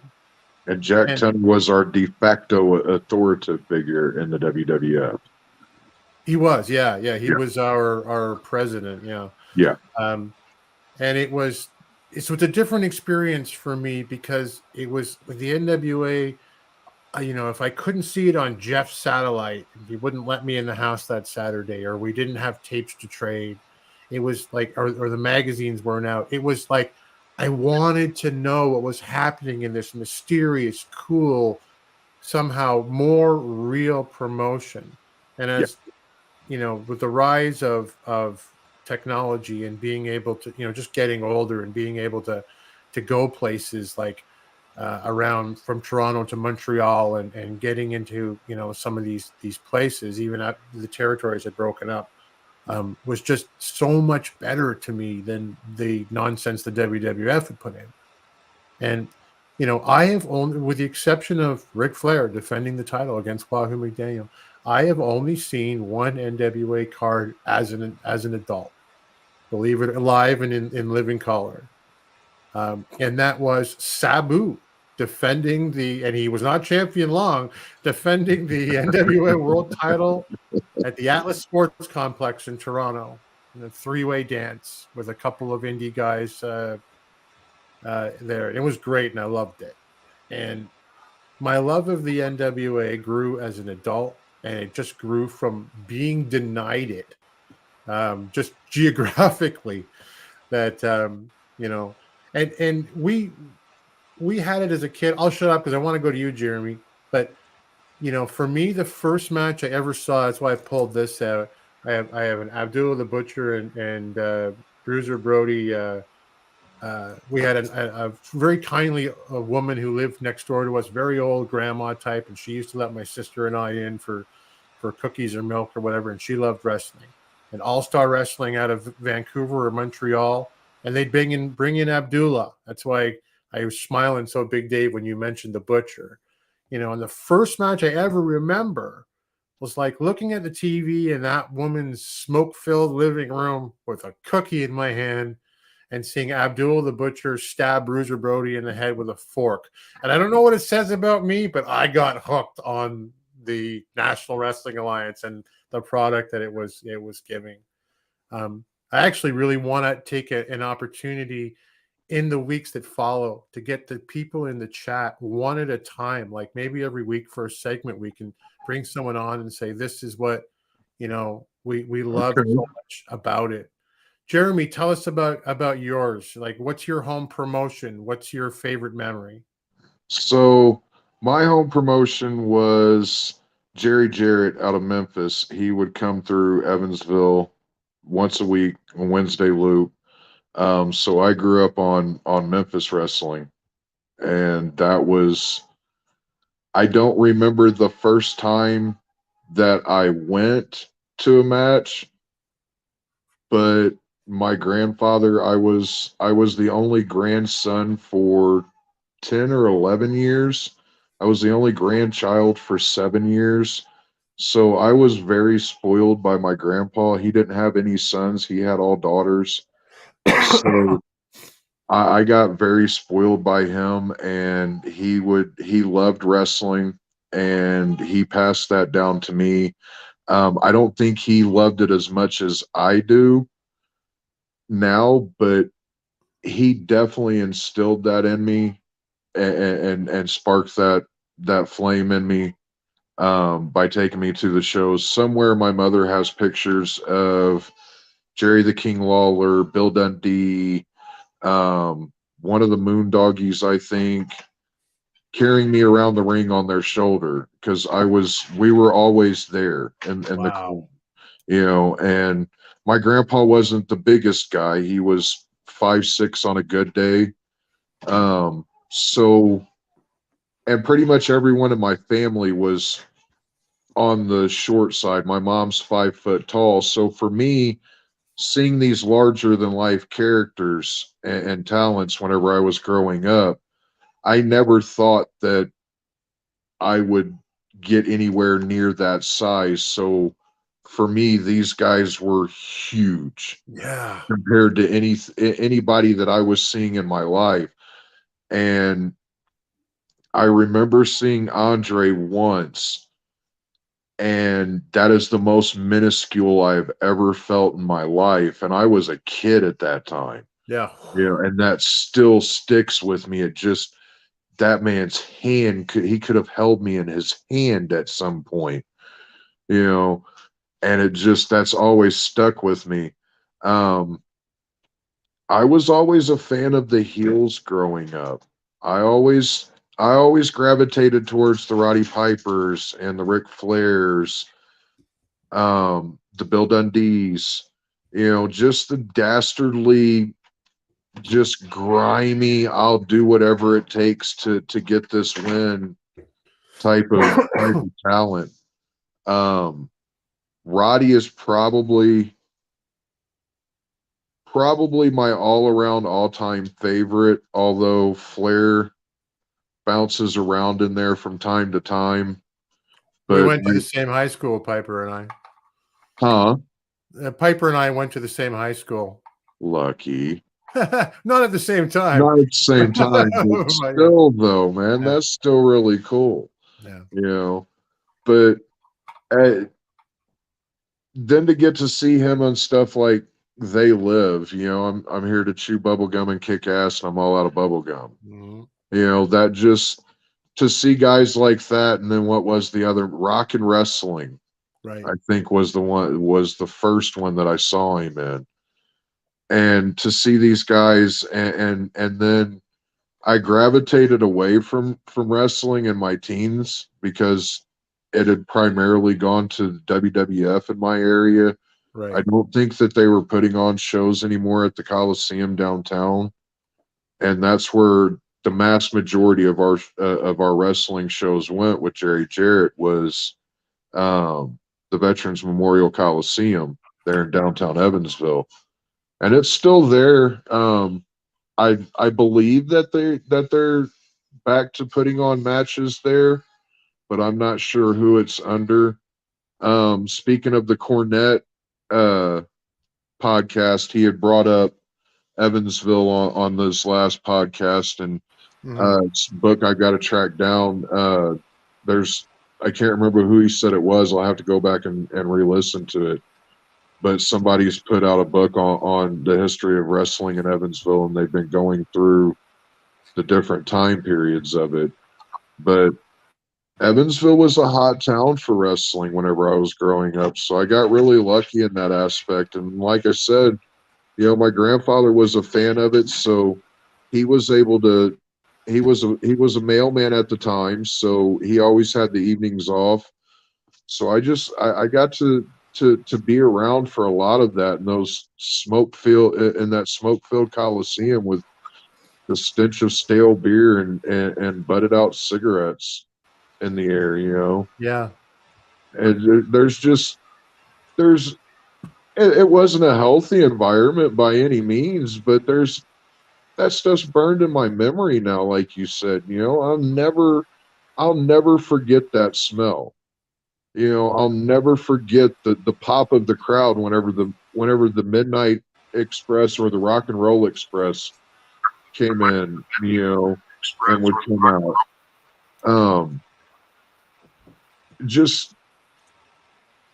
It was something that I was able to enjoy with my family growing up. My aunt Brenda was a huge wrestling fan.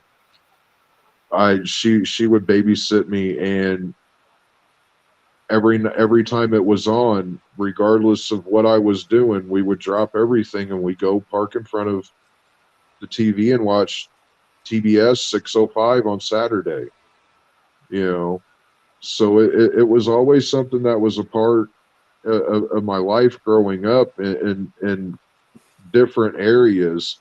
And it's always something that I came back to. And now that it's back and I've got a grandchild of my own and my granddaughter, I was sitting here taking notes earlier for the podcast and wrapping up my notes, and my wife brought her into the bedroom where I was taking my notes at, and she saw wrestling on TV and popped for it and looked at me and just gave me this big old grin and went back to watching it and was just all, Yeah. So I'm stoked that I'm able to pass this down, hopefully pass this down to her.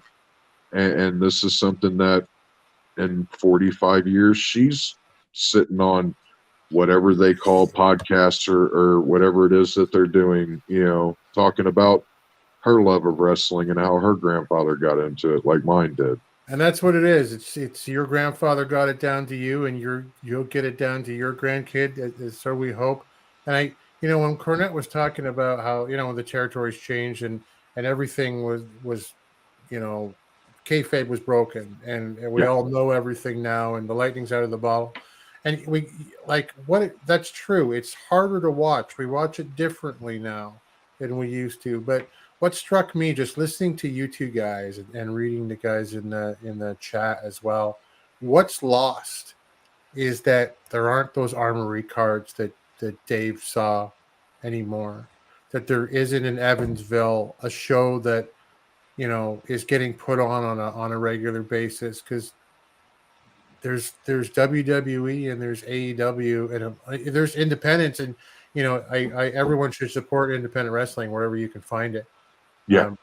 But it's so sad, like the NWA from Portland, Oregon to California to Toronto, New York, Chicago, Detroit, all down through Florida and everywhere through the Midwest and the South, right? Texas, everywhere. Everybody loved a product that was similar in some way, and it brought generations, like you're saying, together. And I never felt that from WWF.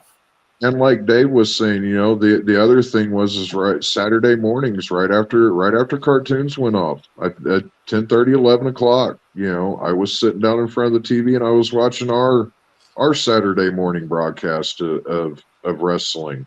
Right.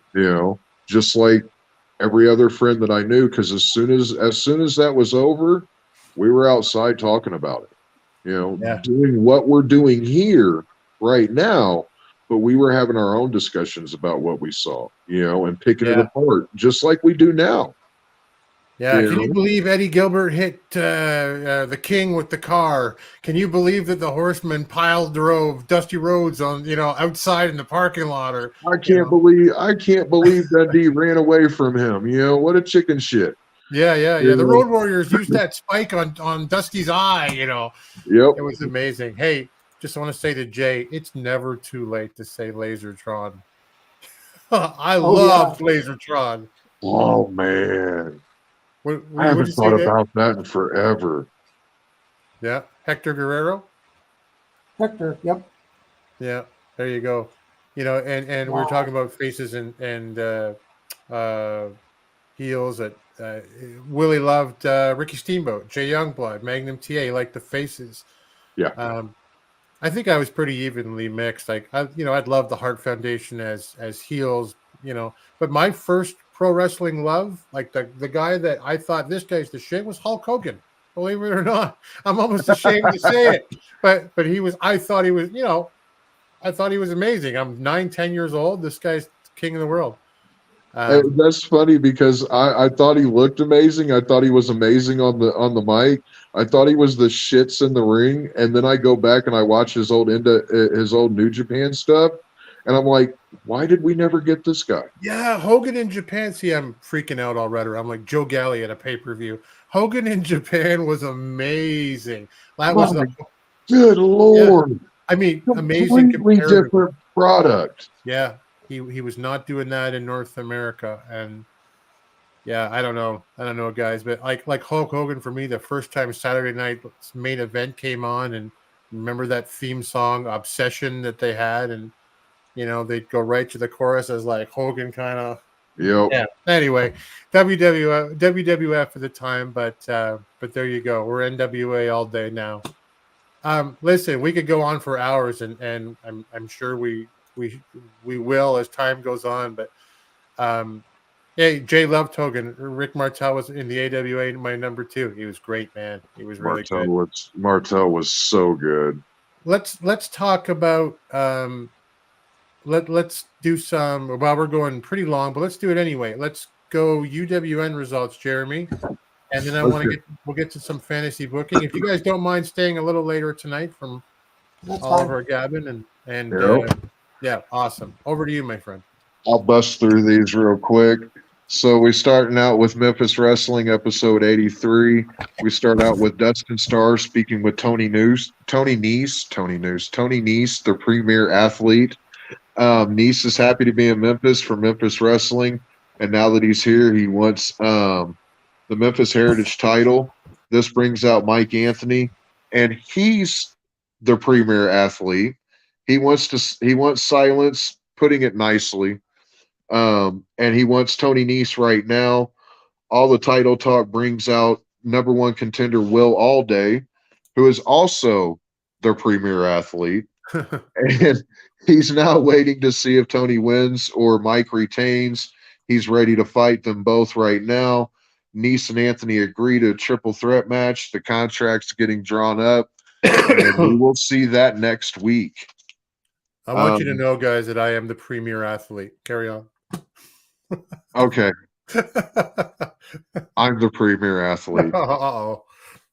Then we go to Mackenzie Morgan with Memphis Women's Champion Cassandra Golden and her tag team for the match coming next, Nyx.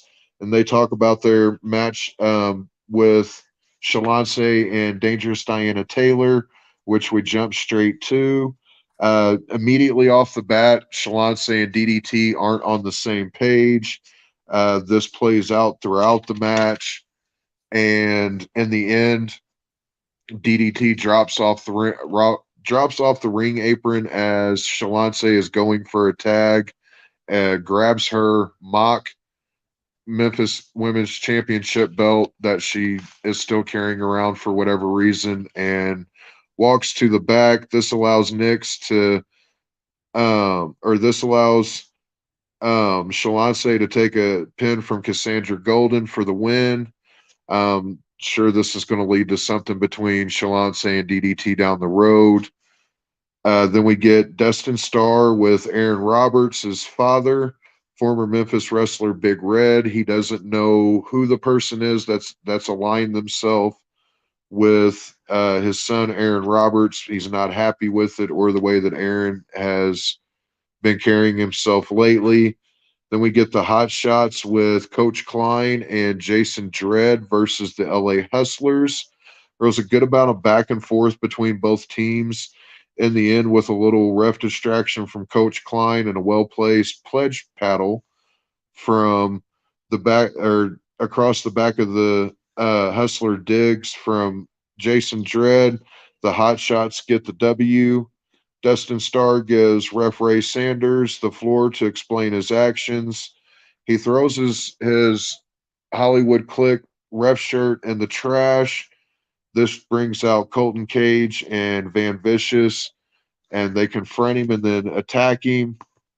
Derek King comes out to make the save, so we might see a little tag team action with Ref Ray Ray's taking off the ref jersey and throwing on some tights maybe and teaming up with Derek the King. I'm not sure, but I'm interested to see what the kid can do. 100%. Then we get Mackenzie Morgan as she talks to Storybook Prince Gaston. He is a storybook prince, and he's here to slay some beasts. And he's going into a match next with K Toomer. I applaud Prince Gaston for taking and showing up for the match. With that said, really bad idea, okay? Just really bad idea. Clearly, he didn't think this through, and he has more hero in him than brains. He plays cat and mouse a little too much with Toomer, just infuriating the big man, who hits the Big Bang to quickly put a stop to Prince Gaston's beast-slaying quest. I don't know if we'll see Prince Gaston back or not. Probably, though. Then we get a promo package from the Posse about their upcoming main event tag match with Memphis Muscle and a Falls Count Everywhere match. Aaron Roberts then cuts a promo about injuring Wrestle Center head of security Big Dan, who is still out. Then we go to our main event, the Falls Count Everywhere tag title match between the Posse and the champions Memphis Muscle. All four men start off outside, and the action is consistent throughout. Both teams put it all out there, and just as Memphis Muscle start to take control, Bret Michaels is attacked by a masked man, allowing Big Chris, and that's big in parentheses, to cover Michaels for a win, and they are now your new and once again Memphis Tag Team Champions. I'm not going to tell you who the masked man was, although he was revealed. You'll have to go watch it. Then we jump to Championship Wrestling from Hollywood. We start out with Johnny LaQuasto in the ring, and then D'Lo Brown comes out. D'Lo has a contract for the UWN World Heavyweight Championship. He asks Danny Limelight to come out. Danny makes his way to the ring and pops the crowd. He then calls out Clearwater. Clearwater talks some smack, but Danny fires back with an impassioned promo before signing the contract. Clearwater has yet to sign the contract yet, so there's more to come from that. Then we go to an Alliance blog favorite and prior guest, Papo Esco, King Fat Boy, with Slice Boogie, and he's going up against Vinny Massaro. This is another match where I applaud Vinny Massaro for taking and showing up for this match, but again, it's you're going up against King Fat Boy Papo Esco, and Massaro goes for a snoring elbow, but Papo ducks, hits the train wreck, and gets the win. Makes pretty quick work of him. It was a solid match. Then we jump to match between Alex Grassi and Milo. These two last met up a few weeks ago back in tag team match, with Milo taking the pin from Gracia. This time around, though, Milo nails a cutter to get the pin over Gracia. And we jump to Bateman and versus Big Hoss. This was a Hoss fight, no pun intended. Big Hoss took off his jacket, but appeared to be wearing spalders, like the old armor on his shoulders, like an old knight would. Right. Upon further review, dude just has really hairy shoulders. Oh my gosh. It caught my attention. I was just like, he took his coat off, but what's he wearing? Oh, wait, that's just his shoulder hair. Oh, wow. The match was hard hitting with both men not backing down. Bateman's able to connect with his death from above for another notch in the win column since coming back to the UWN. Then we jump to our main event match, which is tag team match with Willie Mack and Ray Jazikoff versus Jordan Clearwater and Invictus Cash. They had the embassy with them. My number one complaint about Clearwater in the UWN, he has a terrible Rick Rude hip gyration, the little pelvic gyration. It's horrible. It's horrible. He has no rhythm in those hips. A little Gustavo. It looks like one hip's popping out of socket and then popping back in as the other one pops out. It's awkward. But for basically being impromptu teams, it was a very solid match with good technical wrestling and a good amount of old school style tag action, going for the pin, going for a tag, getting it slapped away by the opponent, stuff like that. In the end, Mac is able to get the 3 count on Cash after hitting a stunner of his own. And my final note on this is if you want the fine details, you can find the whole show on Memphis Wrestling's YouTube page. Yeah, I just added in the Twitter handles for Hollywood and Memphis, and then the UWN as a whole here. So Memphis Wrestling's has changed now. Memphis Wrestling's is now MEM _wrestling. I noticed that today whenever I went to put it into the Twitter. You're right. This account doesn't exist. I will change it when we're done the show. Thank you for pointing that out. Not a problem. But I noticed that whenever I went to promote the show today. So, yeah. But as I say every week, if you ain't watching UWN and Memphis Wrestling, you're not a wrestling fan in my book now. Right. It's really good, guys. And if you're looking for something similar to the NWA, because there's a connection there, and many connections, but Dave Marquez obviously the biggest connection I would think overall. But they really do it right. Yeah, and they know what they're doing, and they're building every week to something better. And it's the details. It's the details with them. There's whenever Will Allday came out, Dustin was real quick to say, "You're not even scheduled to be here. Right? Why are you here? You're not even scheduled to be here." And just little things like that. Those are the things that I pick up on. And those are the things that, unfortunately, I watch out for. So, yeah. I think everybody thinks about, has a fantasy of what it would be like to book their own league. Not all of us are Tony Khan or Billy, who's able to find out their own promotion. But how sports teams always have like a sign over the top of the door before you go out in front of the people, do your job the Patriots have, or you guys watch Ted Lasso, it says believe, and that's what you hit before. I think mine would say the little things matter. Yeah. It's what we talk about all the time about how it's the little things that matter, and they certainly do it right. Thank you very much. Appreciate that. You and I might be the premier athletes. Jay's the premier popcorn eater. James is the premier sports entertainer. And Willie's the premier Chicago Italian deep dish pizza eater. So, I don't know. Tyrus may argue with you about that one. But Dave Scooby is the premier fantasy booker. Tony and Billy only wish they could book as good as Dave does. Yeah, in a segment that I renamed without his permission or input. I respect you, Booker Man, because I do. And this week around, is it time for Ricky Morton to take the World Junior title from Homicide? Over to you, Dave. Well,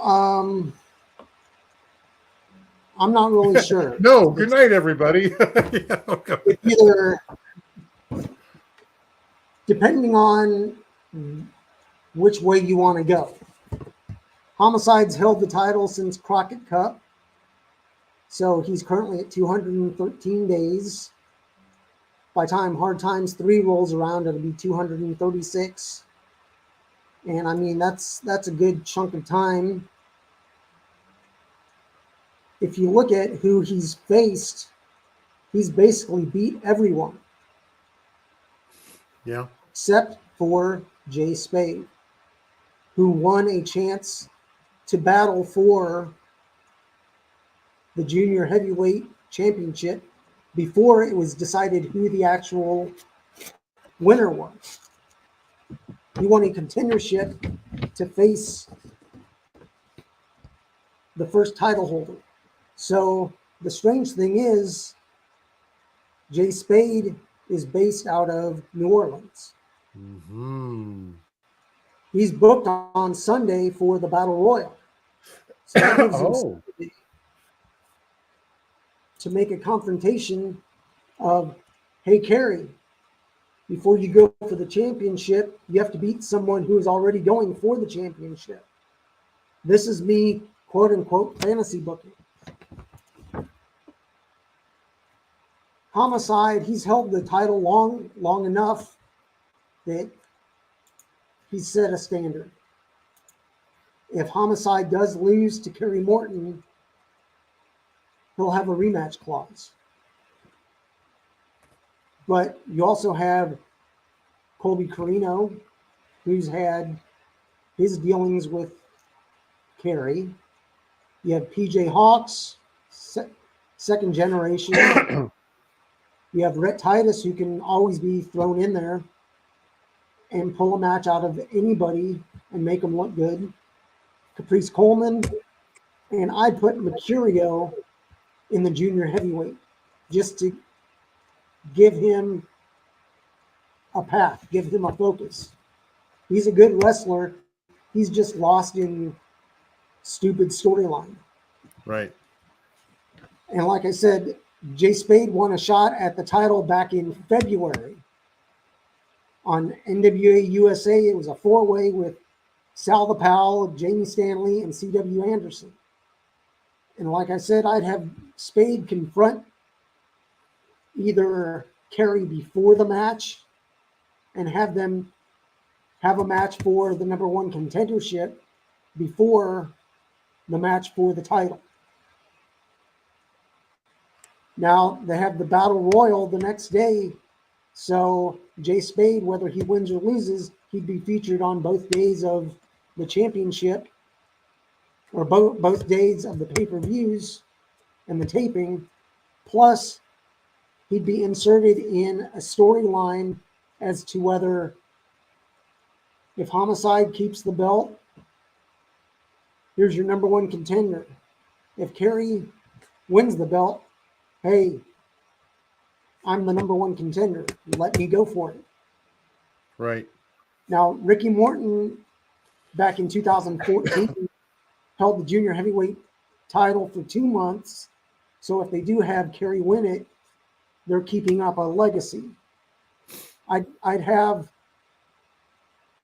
if Kerry does win, have him do a short run of maybe 1 or 2 cycles of a series of tapings and a pay-per-view, but I'd immediately put him in a best-of-5 match with Colby Carino.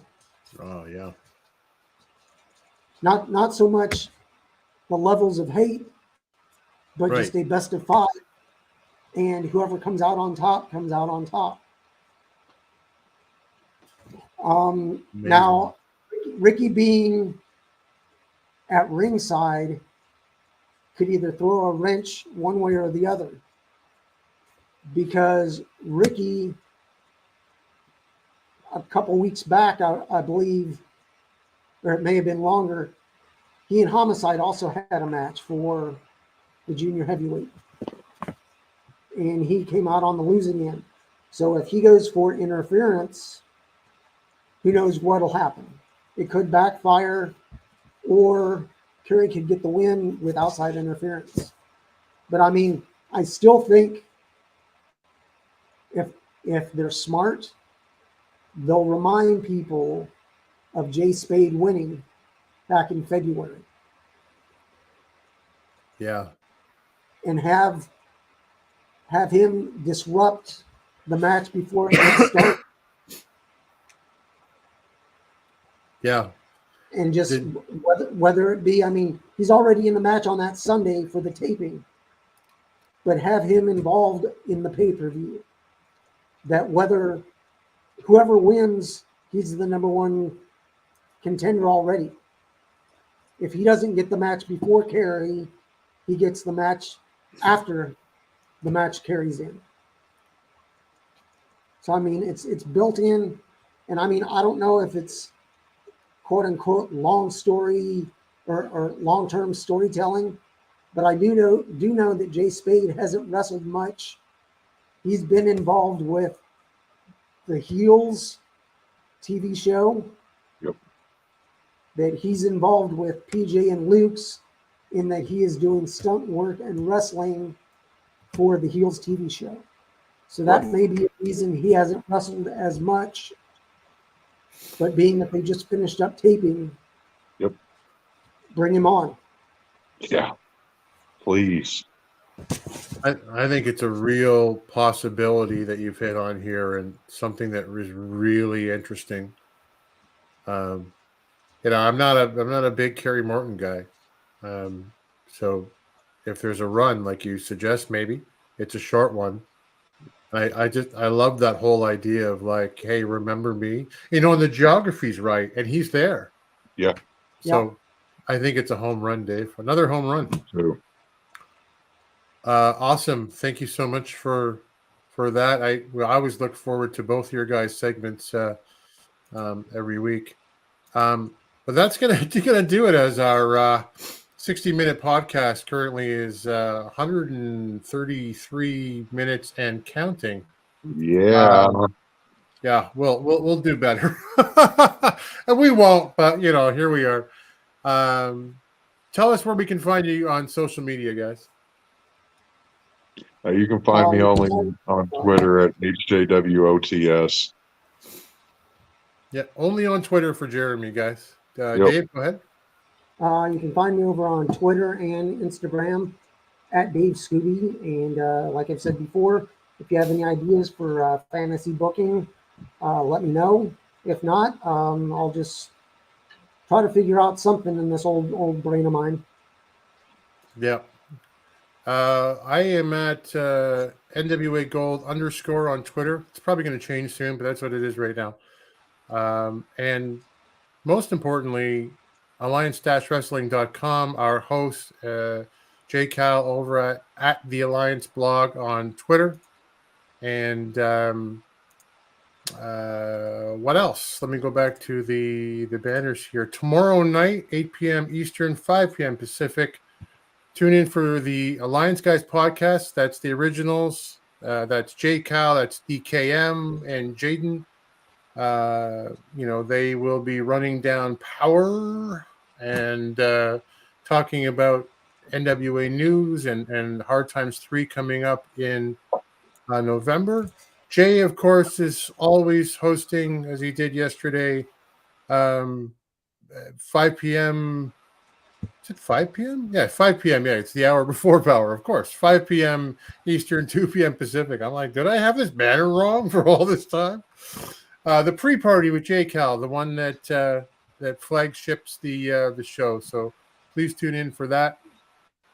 And until next time, we'll see you at the matches. Thanks for joining the stream. This has been a presentation of Alliance-Wrestling.com. We genuinely appreciate your support. Would you consider subscribing so you'll never miss a future episode? I'd also like to remind you we do a live stream every Tuesday at 5 p.m. before NWA Power. You can find us on social media at The Alliance Blog. And until next time, we are The Alliance.